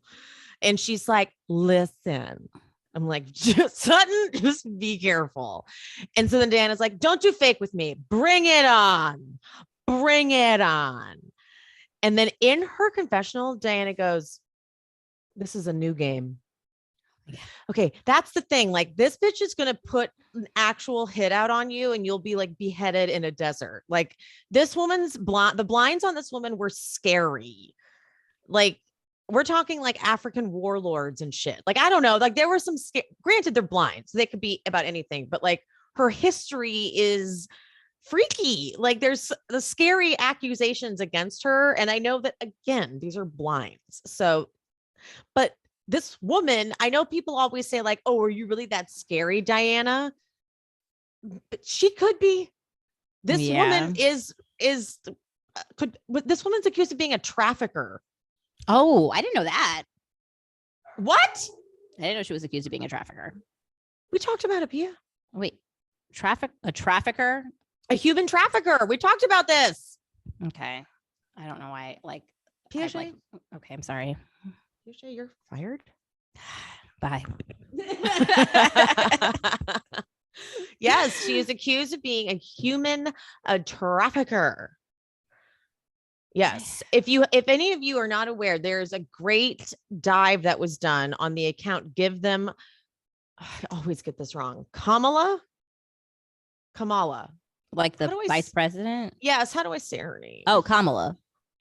I always get it wrong when I say this person's account. Okay. Give them Kamala. She has a highlight and it says Diana Jenkins. So just look for that highlight. It's saved. And she goes through everything. All the blinds are there. Her book, all about her book, is there. And it goes through all the accusations of this woman and her human trafficking. That's why they ask her in her confessional, are you a human so you being a trafficker isn't true. Oh, you know what? I think I missed that part of her confessional because I really don't like her. So sometimes I think I like walk out of the room when she gets her confessionals because I feel like she's just full of shit all the time. I'm tired of like listening to her and I hate her fucking confessional look. She looks like a wax doll. Well, Pia, we talked about it here. Okay. I'm so sorry. Like freaking have a short-term memory situation. ADD. Okay. Right. Sorry. Talked about it in depth. And I said, I love that she just laughed it off and didn't really quite answer it. Oh, yeah. Okay. Yeah.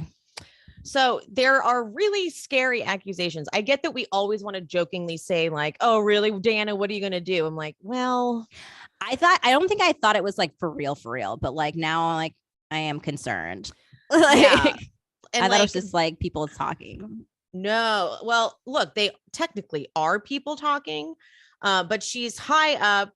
And so one of the things I screenshot one of them, but like just a quick little thing is Diana is the connector of wealthy Arabs and Asians and athletes with Hollywood actresses and models. She also is a sick and twisted bitch. Hayden Panettiere is rumored to have been connected with her, and her mom was like connected with Diana as well. Just like a bunch of stuff like that. But oh, really? Yeah, did it end well? Because I know Hayden Panettiere had she started unraveling herself. No, I don't have all of the screenshots, or I guess I could go through the whole thing on her highlights, but yeah, if you go to that account, let me see. Hold on.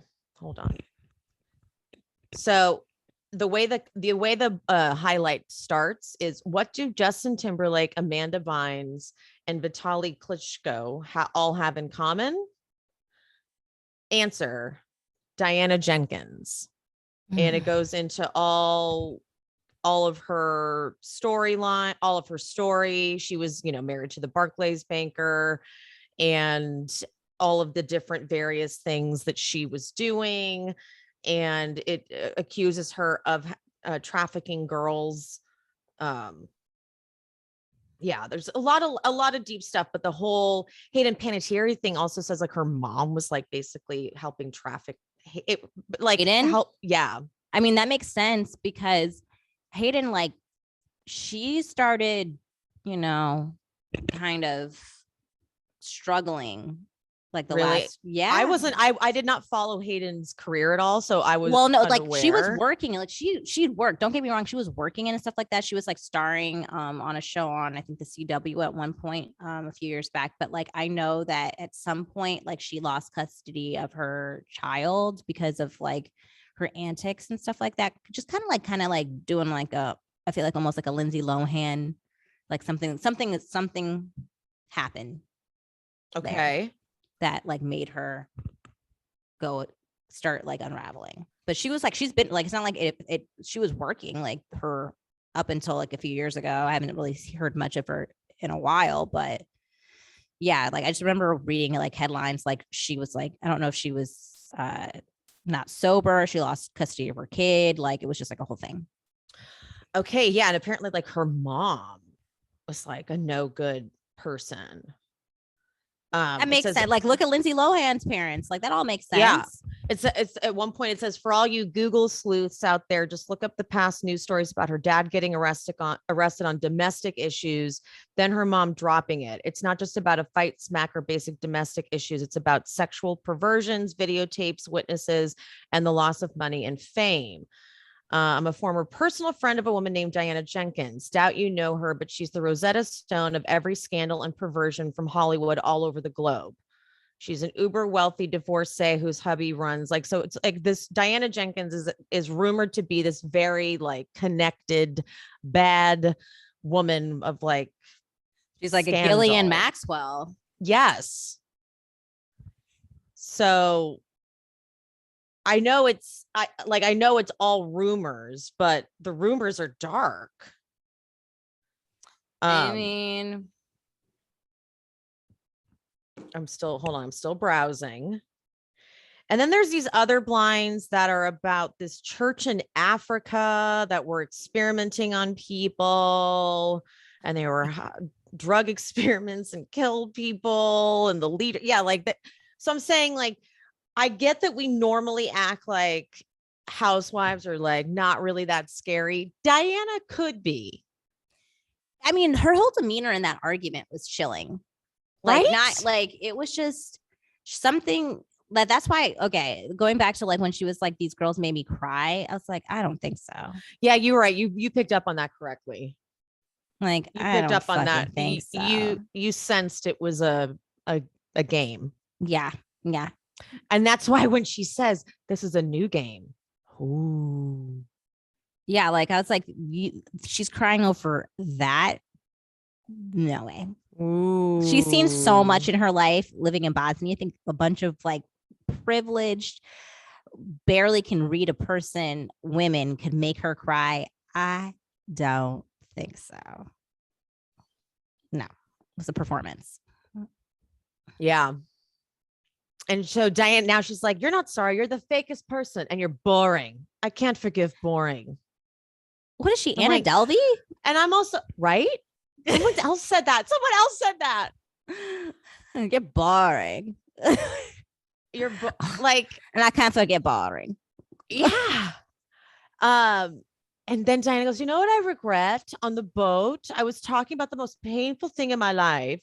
And then they flash back to it, and I'm watching it again going, wait, they asked you like multiple questions about yourself. I was so thankful for the editors because I was like, I kind of even forgot before Sutton even brought up her dad, she asked follow-up questions about what happened to Diana's brother. And then after listening to those, she said, oh, you know, that makes sense because you lost him so suddenly. I understand that too. My dad committed suicide. It was also sudden. So it like she literally was just trying to make a connection of things happening suddenly and how like understanding she can be to like the fact that it just might not feel like closure because it just happened so abruptly. But Diana's a piece of shit and can comprehend that. And then in her confessional, she's like, she talks a lot, but she doesn't listen. You don't listen. She doesn't listen at all. She doesn't care to listen. Everyone is just there to listen to you. Like you're the only one with the cool story about being from Bosnia. And like, that's all that matters is that you're like the party trick. No one else can have a story, but it's all about listening to Diana's cool, amazing life. Yeah. It's like, okay. Well, like, they also have, do you want to get to know them too? But no. And that makes sense that she's like the madam kind of. yeah, she just always had from the first episode, she has this air about her that like they're so lucky to be in my presence and like for me to be on this show to elevate this show. Like she thinks that all of them are beneath her. And some of them are willing to play that role. Like Lisa Rinna is very willing to play that role, but like Garcelle is not. Like you're not going to, I don't care how much money you have. You're not going to talk to me any sort of way. And Sutton has a lot of money. So she's like, I'm really unimpressed. Right? Sutton's like, remember, I can get my own plane. Yeah. Like it's not a big thing for me. Like that's cool. Remember that? I think you forgot about that. Yeah, like and I think that's why she gets so upset with Sutton too, because Sutton doesn't need her money. Sutton doesn't care about how much money she has, and all these other women are so, because they all have fake money except for Kyle. Kyle has money, but like they all have fake money, so they are so like mesmerized by the glitz and glam of Diana. Sutton is not. And so therefore Sutton talks to Diana the way she talks to her, because she's like, okay, you're just a person to me. Unimpressed. RHOBH, Garcelle's hair person, goes and gets Garcelle and is like, Diana is going in on Sutton. And Kyle like overhears it. And Kyle's like, I need to be in there too. And I'm like, Kyle, you actually need to go home and go to bed. Right. So Kyle sits in there and she is so blackout. Like she's sitting there, like trying to like keep her head up. She's like, I got this. I got this. And Diana's like, I just told Sutton she's boring. I'm rude, aren't I, Garcelle? Go ahead, take a swing at me. Yeah, that's a very rude statement. Yes. Like whatever. Like, of course, that is a very rude thing to say to somebody. So like you're setting me up to say you're rude because that's what that was. It was fucking rude. What is the problem you have with me? And Garcelle's like, I don't have a fucking problem with you. I said one thing that was rude, that you wouldn't answer Dorit's question about your book. Like, bitch, you're here in our group. Okay. Yeah. Like if you didn't want to be answering questions, like why did you come on the show? You don't need the money, apparently. So like which I'm like, I bet she does. I bet you she's not as rich as she's claiming to be. Like it's all a facade. Yeah. Because why are you here? If you're really that rich, why are you here full time, desperate? You know what I mean? Like, what the fuck do you need? Well, it's not even like, why are you here full time? It's like, you seem to be so bothered with people asking you anything. It's like, or the format or formula of what a reality show is. Like, if you don't need the money and you don't want to do all the things that it requires of you, then I don't understand, why are you here? Like Sutton has a lot of money, but she's so willing to do all of the things. So it makes sense to me. Like she's enjoying in some way the process of being on a reality show. And it seems like Diana is just like disgusted by everything. So I'm like, well, if you don't need the check, why are you here? And also, if you don't need the check, why is it that on your social media, because I'm like, I needed to see all the things that were happening. She literally reposted any like place that like said that she's the best thing that happened to Real Housewives of Beverly Hills, that she is Real Housewives of Beverly Hills. Like so many people, she like reposted so many people, anything that she could find that said Diana is the best thing that happened to Beverly Hills. Like she is fighting for her life to stay on the show. Like, so somebody is desperate to like, it feels desperate. Yes, it does. Feels like it needs a check. Right? I don't know. Sutton, I love it though. She goes, this is a very different Diana. That bed rest did you good. Okay, Sutton was reading fucking Diana to filth. Okay. And I was here for it. Sutton was the best unhinged version of herself, but like giving me some fucking sling and air. Like, God, I was like, yes, go off, Sutton, go off. It was so good. I wanted her to say ugly leather pants so bad in this moment. I would have been like, yes, bitch, call her Maleficent. Like, you Maleficent looking. Like, damn, missed opportunity. Right. So Sutton starts to go, you have to understand, we are all, and fucking Diana goes, bacon eating vegetarian. It's like, if you don't let it go. She's making me want bacon. I was going to say, I now like have such a craving for bacon and I usually don't eat bacon. Sorry, Diana. And the thing is, I get it though, because I don't eat pork that often. It's not my favorite. I do eat meat, but like, it's not my favorite. Pork's not my favorite meat, except for like, and I don't buy bacon. I don't go out of my way for bacon, but you know, occasionally you go somewhere and somebody has a big plate, like thing of bacon, and you take one fucking piece and that's it. That's it. You're done for. You're going to have 10 pieces of bacon because you forget until you have a freaking piece of bacon how fucking good bacon really is. It is elite. You might subs it out for turkey, but it's just the same. It is not the same. It's a delicious piece of real pork bacon. So I get it. Yeah, it's but so then Garcelle goes, what does that have to do with anything? And Kyle, no, that's important. Kyle was starting to really like irritate me in this moment because it's like, what, Kyle? Diana is trying to say, don't say that you're one thing when you're not. She doesn't know how to trust someone.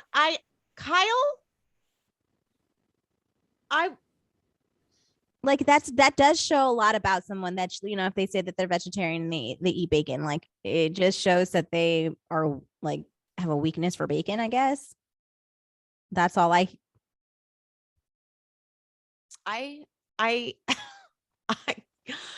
I'm like, Kyle, okay, never mind. You kind of were making a little sense with the crystal stuff. And now it's like if somebody says, hey, I'm on a diet, but then they slip and they have a cheeseburger.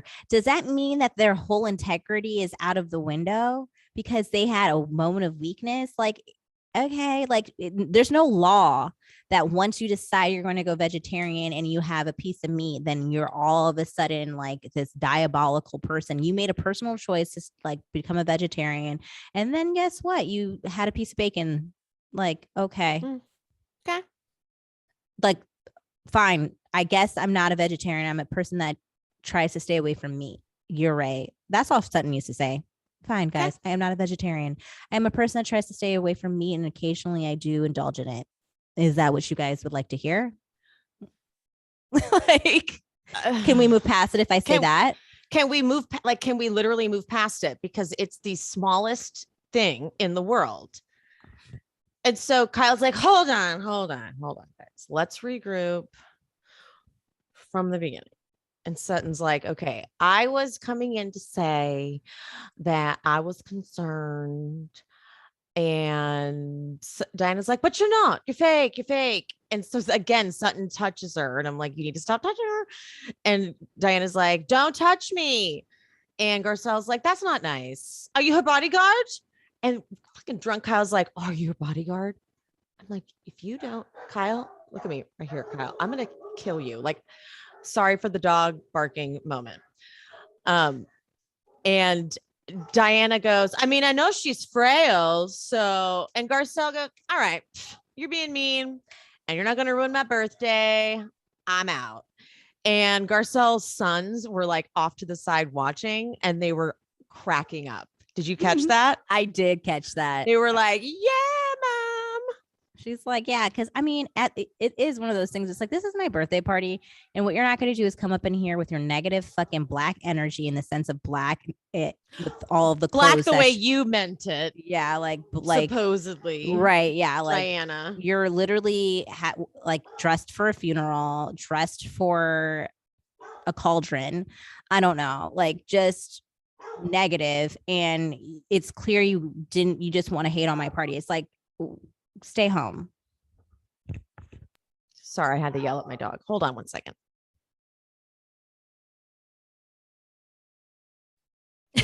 Your face. So pissed at the dog. I have to get like into a different mode to yell like that.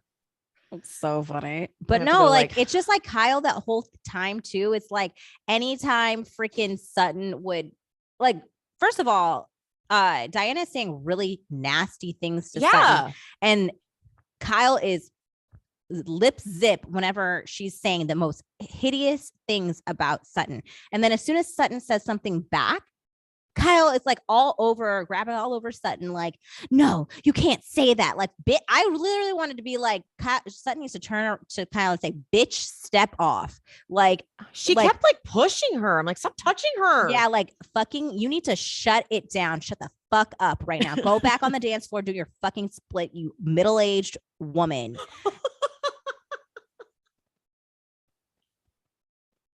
I'm like, grown-ups are talking here, okay? And I don't need your fucking hands all over me, you fucking weirdo.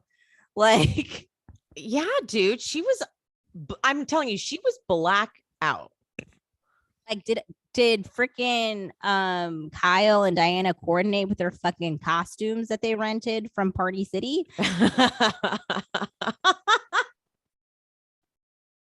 Villain chic this evening. So Sutton goes, I think we're done here. You're an asshole. Loved the button. Then she goes, I've got your number, 867-5309. I loved that. 309.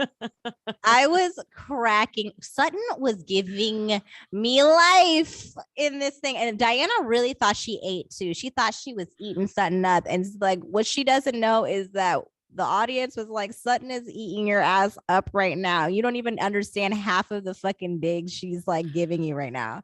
I can't believe that she was going like that wasn't like a comeback, bitch. She was like making faces like that. That was your move? I'll be the villain. I was like, you're being a really mediocre villain, really.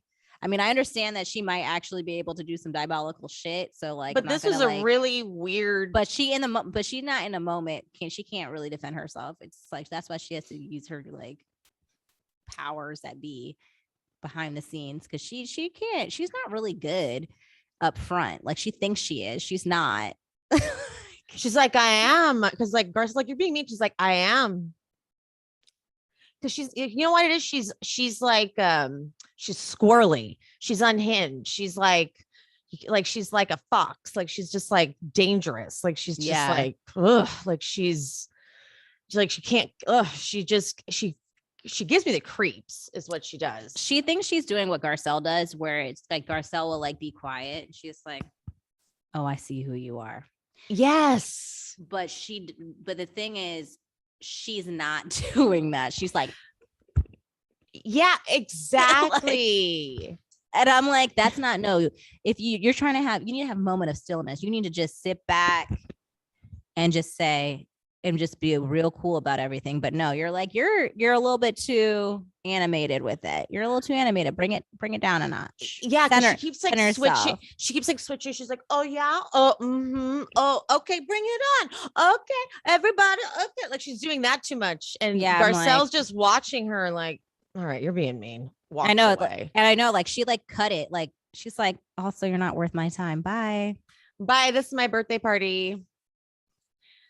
Bye. And so then Garcelle goes over and she doesn't even tell him what happened there. She's like, do you notice Denise isn't here? And Erika, I wrote out what she said because it's actually hilarious. She goes, I told you, I said she would never show up for you. You never believe me. She's not a friend to you. You better be good. If you're not, you're a fucking punk ass. If you let this bride run over you 3 times, 3 times she fucked you. 3 times she fucked you. Garcelle's like, I'm not. I'm just telling you that she didn't come.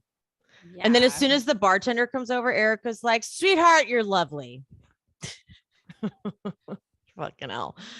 Living for that moment, though. I love Garcelle and her confession. She's like, I don't even think Erika did tell me. Yeah, it's like, what? You probably told somebody else, but like Rinna or something. But it's just so funny because like Garcelle was actually going to give these ladies a moment to be like, talk a little shit about Denise because she was mad. But Erika just went so far that Garcelle couldn't even get there. She's like, well, now I like you're just too much. Now I can't even be as mad as I wanted to at Denise because this is the shit that you guys do. You guys like, you don't know how to just be like kind of like shady mad. Like you're just like going crazy. I'm like, that's not what I wanted to do. Like, and she's also like, okay. Like I actually came over here to give you guys this moment. And now I'm having to correct you because I'm telling, never mind. She's like, forget it. Like I was going to give you guys a fucking like crumb and you ruined it. Forget it. Bye. And scene. So then back to Sutton, Diana, and Kyle for some stupid reason. And Sutton's like, oh yeah, you're really direct with your passive aggressive. Go back to your passive aggressive text messaging. And Diana's like, is it passive or is it aggressive? No, it's passive. She's like, oh, it's passive. And where was Crystal? Where was Crystal with her dictionary? And then Kyle, she's like, I thought it was like bam boom. Kyle? No. But then Sutton's like losing it. So Sutton's like, you can't respond to a text. It's like, wah, wah, wah. I'm in bed rest. Like, honestly, that was the greatest sum up of that fucking text message. Wow, wow, wow. I'm on bed rest. Was so iconic to me because it was like, we don't care. Like, you know what? Fine. You want me to not be fake? Wow, wow, wow. You are in bed rest. How about that? Like, we don't care. But then Diana, like she proves that she was trying to like scare them all off of her. She's like, I gave birth to a dead baby. Is that too much information for you? And Sutton's like, no. I have empathy for you. No, you don't. You have no empathy.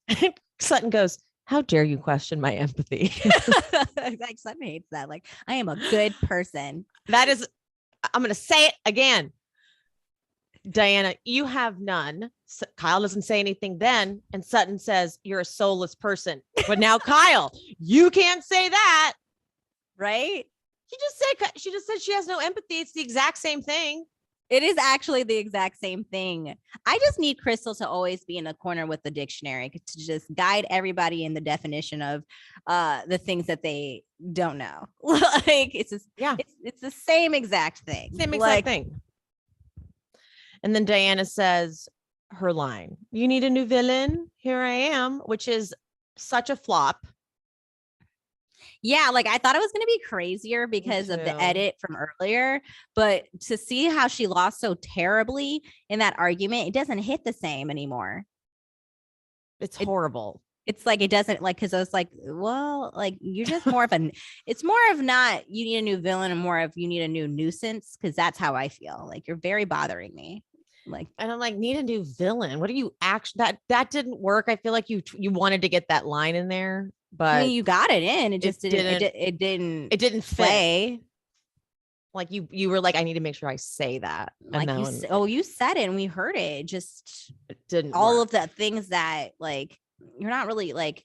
I mean, I get like again. No, I don't really feel like you're not a good villain. You're like more like again like you're just a nuisance. You're bothering me. You're just bothering me. You're just poking at me, and it's irritating. And I don't need it anymore. Because like villains, like I want to continue to see, like we like villains. Like Brandy was a good villain for a while. Like she was fun for a minute, and then she got too much, and then became a nuisance, and she had to go. Like who else? Diana LVP was a good villain. Yes. No, Diana is just. It's because Diana is like if even a tenth of these blinds about her are true, she's evil. Like we don't need an actual evil person to be a villain. You just need someone like a LVP. LVP's not evil. Yeah, no, you know what I mean? She's not evil. Especially because like the only things that I've ever seen LVP really do are towards these really privileged women, and it's all very petty. So it's like, yes, is she the villain? Sure. But is it like harmless villainy? Yeah, exactly. So we don't need like, again, okay. So end of the episode, we get it to be continued. Now let's pick up from the Watch What Happens live appearance with Garcelle. So after that Watch What Happens live appearance, where Andy asks what she felt about the Black content creator comment that Diana had, Diana takes to her Instagram and says, "Dear Garcelle, next time you go on national television, why don't you educate your viewers on how many times I went to Haiti, your home country? Why don't you tell them how many planes full of first aid and medical supplies I sent to Haiti? Why don't you tell viewers how many millions of my dollars I have given to your country? A woman from Bosnia did that. Also, you could have mentioned all the money I have given and everything I have done for women rights in Congo and other 100% Black communities. You are very familiar with all the work I have done for human rights around the globe." And okay, so obviously that is problematic for so many reasons. It's white savior complex all over it. It's very condescending. The Dear Garcelle is just that alone, but it's got this, it's like, for your country, Garcelle, like for what I've done for your country. It's bad on so many levels. But then Lisa Rinna, oh shit, did I lose it? Where is it? She comments, "When you have receipts, #receipts, you show them," with a shrug emoji. So she starts getting ripped to shreds below that comment, ripped to shreds. A lot of people being like, "Lisa, I like you. Please don't do this. Like, do not stand by this woman. Like, she's now done 2 very problematic things in like 2 weeks. Like, don't. Then Lisa takes to her stories and she writes, "We fight on our show. If we fight with Garcelle, we are all of a sudden called a racist. That's bullshit. I will not accept that. I will express myself when and how I want, and I am not afraid of any of you hoes." Then she writes, "And if you are just so triggered by our show, and a lot of you pussies are, go watch Dubai." Does she hear all the microaggressions in that? Like, who is she referring to? Like, who's triggered? What community is she speaking of? She like, exactly.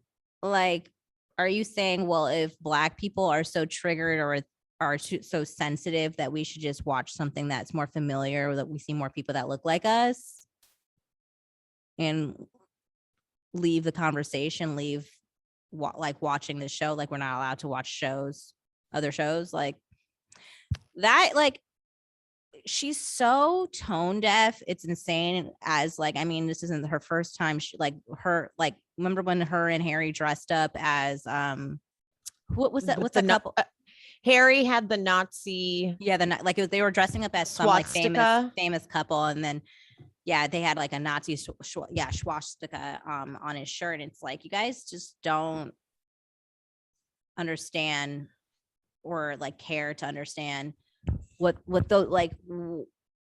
you're doing, or like you just say things like you can't just. I don't know why Lisa thinks that she's allowed to just like throw things out there and like not know the ramifications of like what that means for people. Like so Dubai. They'll watch Dubai. Chanel Ayan, the star of, let's say, of Real Housewives of Dubai, tweets, "Rinna, Africa called and they want their lips back. Keep Dubai out of your mess and your mouth. Tune in next Wednesday, 9 p.m. for a brand new episode of Real Housewives of Dubai." And then Lisa Milan responds to that saying, "She does not want this heat. We're not Beverly Hills. We will drag her from right up off that doctor's table to the desert." Damn. And Chanel responds, "The desert heat hits different."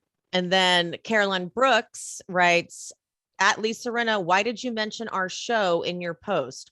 What did you mean by go watch Dubai?" And Lisa has obviously deleted her stories and her comment on Diana's story, on Diana's post. Oh, that's okay because Diana put a direct quote on her stories from Rinna, so that's fine. It's there still. What do you mean? Like, so I looked at Diana's stories. I wonder, hopefully it's still up. I'll look right now again. But like she just put, like I told you earlier, she's yesterday she was on a rampage with like retweeting anybody that was like saying positive things about her. And she like one of her slides, she like did a summary of like quotes of people like in support of her. Oh, I see it. Yeah. When you have receipts, ... post them at Lisa Rinna. Yeah, like so like even though Rinna deleted, like Diana was like, no, Lisa was in support of me. So and also then Diana posted something about how she's like saging her house of for all the haters or something. Mm-hmm. And there was a comment that someone had that was like at Lisa Rinna, like you need this too or something. And Lisa responded saying, I just had an exorcism, Victoria. I'm good now. And everyone's laughing. Larsa Pippen commented, LOL. So that is telling. And then Larsa got dragged. Larsa had a bunch of people commenting saying, yeah, let's laugh at her talk about content creators who resemble your daughter. It's so funny. Or her daughter is not, someone writes, her daughter's not black in her eyes. Your comment went way over Larsa's head, probably on OnlyFans now. Larsa is too far up her own ass to get any context, maybe is what they meant. Yeah. So it became a mess. I'm sure Bravo said to Lisa, you need to take that down because you're calling out another show that is on our network. Like, well, I'm on Lisa's stories right now, and as of 21 minutes ago, she put, watch Real Housewives of Dubai Wednesday 9 p.m. at Bravo TV, heart emoji with the poster for Dubai. My advice to you, you need to bring the kind of energy you just brought to me. Mm-hmm. Oh my God. So, okay. So Lisa's stories right now has watch Real Housewives of Dubai Wednesday, whatever. And then the next slide is my advice to you. You need to bring the kind of energy you just brought to me to your show. Cheers. If she's trying to say that Dubai isn't bringing it, she's not watching the fucking show. Yeah. Dubai is bringing it. Yeah, it is. Oh. So, and the thing is, I thought Lisa was going to just be quiet, but she can't ever. Like, I'm sure they told her to take it down, but she just like, she's getting dragged to filth and she just can't, you know her, she can't just let that happen.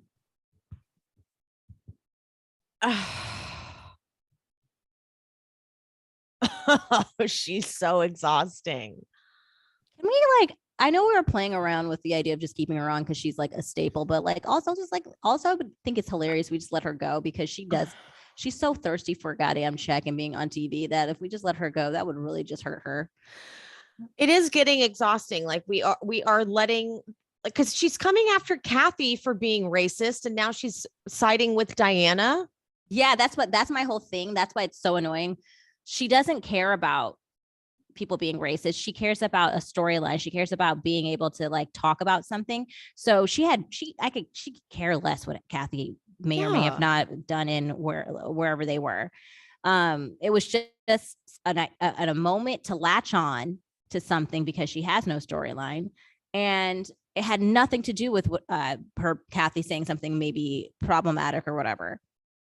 Because look at what she's doing right now. All her credibility is completely gone. I mean, it's already been gone, but like she's been coming so hard for Kathy and trying to drop all the like reminders about how problematic the Hiltons are. But now you're siding with Diana, who's doing things in real time. I'm interested to see because Crystal is such an advocate because she was really mad at Sutton for like her comments she made last season. I'm super curious, and I hope that Andy kind of presses Crystal at the reunion about this. Thank you. What her opinion is about all of this, because it's she was mad at those comments that Sutton made. What about this? I know. I really need to know how Crystal feels about this, and apparently Crystal had an opinion, according to Diana, about her comments about the Black creator because Crystal apparently called her. and yelled at her. So like, I would like to know more about that Mm-hmm. and how she feels about Rinna's comments too. Yeah. Rinna's comment. Go watch Dubai. What the fuck does that mean? If you're so triggered. Yeah, like that word triggered was such a microaggression to me. Like, who are you talking about so triggered? And what are you talking about? Like, if we get into any arguments with Garcelle, we're called racist. I don't think so. Like, I don't think that we like people get into arguments with Garcelle. We don't go to it's racist. We just like, you know what I mean? I think it's the fact that Garcelle is a fan favorite that that's the energy Rinna's giving towards her. And the fact is, like, if you do say something racist, you say something racist. Like, I can't help that you guys said something racist. That's what you said. The fucking issue is that she addressed Garcelle in a very condescending fashion and didn't have the same energy for Kyle because in her caption, I forgot to mention that in Diana's caption on the Dear Garcelle post, it said, and P.S. Crystal's not a liar. It's like, well, Kyle also said Crystal was a liar. Kyle also was equally, if not more so, in charge of that whole 14 friend fallout. This is what she does. This is her pattern thing. Yeah. So where was this energy for Kyle? So you're coming specifically for Garcelle, and I feel actually bullshit when people say they've donated a bunch of money to the Congo and to Haiti. It's like that by now, if you don't know that happens all the time where people donate a bunch of money, no one knows where it goes. No one, a lot of the time that happens. Who does stuff like that all the time and like, but doesn't like make you feel like she's trying to like what's her name? Bethany. She's a philanthropist. She's always like going to different places and like, but like she truly enjoys doing that. And it's not like about like, look what I've done for you guys. It's like, okay, like we have a platform, like let's get all this stuff and let's do it. Sean Penn does it too. It's like, okay, like, but they don't like, they're not like weaponizing against the people of that country that they like gave money or like got resources to them. Like, it's just really weird that she's weaponizing her money and then almost like she's trying to tell Garcelle, look what I can do for your country. Look what you can't do for your country. It's really rude. Yeah. It's like I'm single-handedly saving your own country. You should be thanking me. As if Garcelle in that moment, in that one quick clip, that one quick response to Andy, as if she was supposed to say all of that. As if she was supposed to say, Andy, actually, and then list, she's donated all of this money to Haiti. She has done all of this for the Congo. Like, it's Watch What Happens Live, you dumbass. Like, she just answered quickly. And it's next time you go on national television, tell them all this. Yeah, like, and it's like, also just because you did that, does that mean that if you say something that's racist, that it like you like, it's like you're buying? So I gave a lot of money. So I'm allowed to say racist things now. Like, exactly. Like, it's because, like I have a black friend. The more I donate, the more racist things that I get away with. Is that what we're saying here? What? So Lisa, that's why your comment, and wait, Pia, I need to tell everybody what your amazing comment was. So Pia commented on my, I posted all of Rinna's stories, and Pia's mic drop comment was, that's funny because I'm pretty sure Diana was the one who told Sutton on episode 1 showing receipts were tacky. Because you see, remember, Rinna was so proud of Diana. If you've got the receipts, show them. Oh, I thought it's funny. I thought it was so tacky to have receipts. Thought it was tacky. Thought it was tacky to have receipts. I thought it was tacky to be even discussing how much money you spent on a charity event. But yet you want to have Garcelle on national TV list out every donation she made to Haiti and the Congo. Because it's Garcelle's job to do that. Mm-hmm. Garcelle was it's Garcelle's job to do that. That's ridiculous. She's your walking PR team now. It's Garcelle's job to say all those things on your behalf. So you do your you need to hire a PR person. That's number one. Diana, we don't ever need you to tell us what to be thankful for. We don't need you to save us. We don't need you to talk down to us. Okay. Like, I was so disgusted. And also, I want to quickly go back to Rinna and her fucking comment about everyone. Anytime we get in an argument with Garcelle, we're called racist. I feel like she's weaponizing the moment when Garcelle was open with the group about how, as a Black woman, sometimes you feel out of place in predominantly white spaces. And that's very hurtful to me because what she's doing is taking that very hard and vulnerable moment that Garcelle shared with the group and making it in victimizing herself and making it seem as if they were being called racist, which is not what was being said. It was her just sharing that that's how she felt. Like how she often feels in groups of predominantly white people. And now instead of Lisa like taking that in, she's weaponizing it. Also, in case you didn't see my stories, one of my friends made an amazing point. They said, let me pull it up. They said that this proves, I fully believe what Garcelle said at the reunion is true, that Rinna didn't want racism brought up on the show. Look how she went there so quickly. Is that not the truth? Please, like, Rinna, you fucking told on yourself. I am very ready for Rinna to go. Like, I feel like this might be the shift, because I didn't know when it would happen, but she might have this might be too far, because here's why. She set herself She set herself up so much with all the Kathy stuff she's been doing. She's been she opened herself up for this because she's like, Kathy is so racist and her whole family's racist. So she kind of like made herself the like spokesperson for justice in terms of like calling out racism. And now here's your opportunity to call out racism happening in real time. And you're not.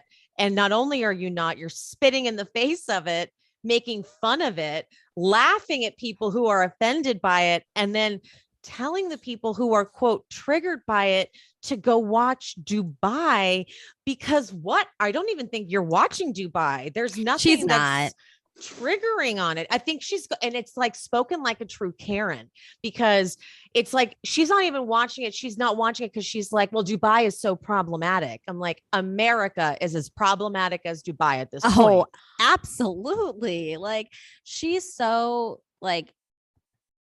so far gone. Like, at this point, I need her off my screen. Like, to now, like, with all the shenanigans that have happened in the past 24 hours, like, whatever is going to happen with Kathy is not going to hit the same. Nope. And like, Kathy just dodged. Kathy loves it. Kathy's like, yes. Kathy just dodged a freaking bullet right there, because whatever is about to happen, because Rinna inserted herself in it, everything's going to like be dissected differently now.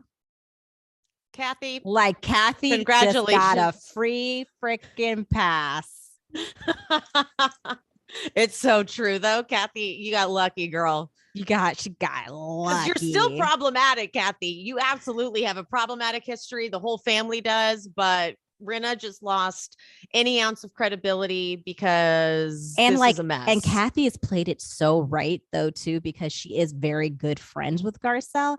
So it's just gonna like, it's just kind of like good. This is all like really panning out well for her. Mm-hmm. And I feel like, if we get Kathy to the reunion, I'm like not sure if that's gonna happen. Oh no, Kathy said she will be there. Oh no, Kathy. Okay. Kathy at the MTV Awards, when she was on the red carpet, Okay, so I'm going to give you a line and I'll be Kathy and you're going to say okay, you're the interviewer on the red carpet and you're going to ask me, will you be at the reunion? Okay, go.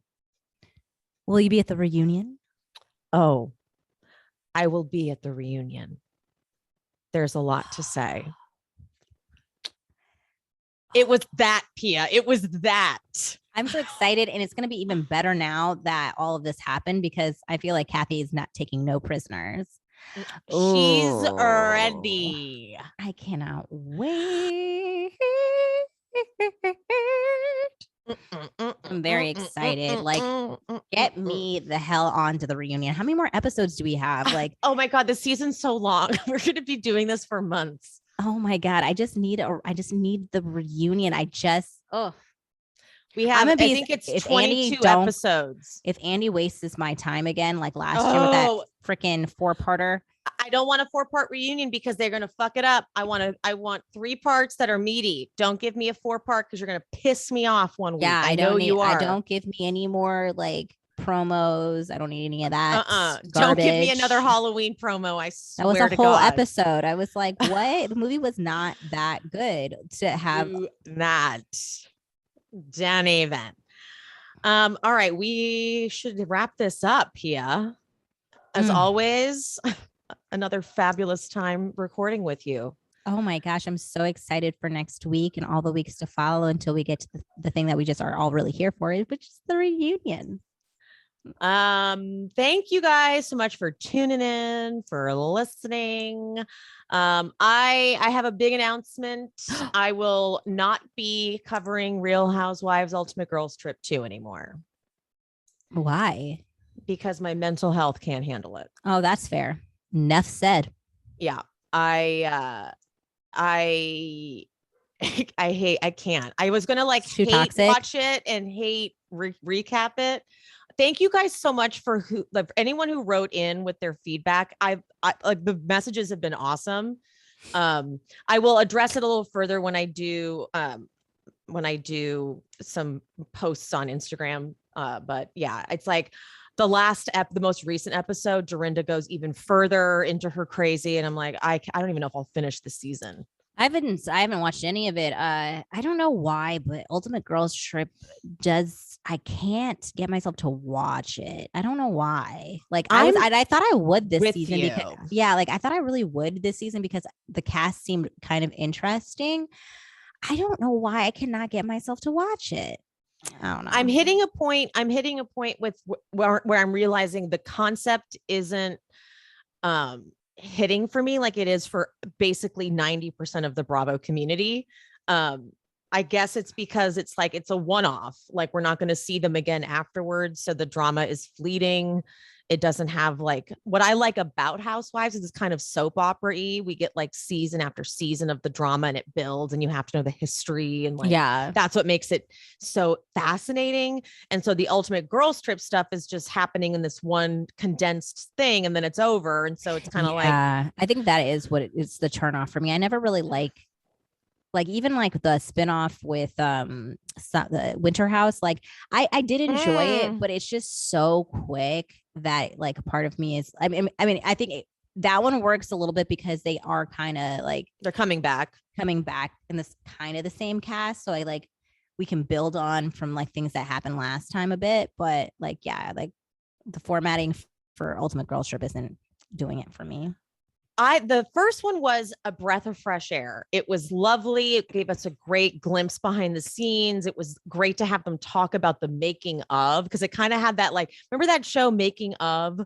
And it would show like the making of the music videos. Oh yes. Oh, I remember that. It kind of had that energy. And then you would see, the only one I can remember like almost in completion is the Britney Spears. I have so much choreography on my head right now.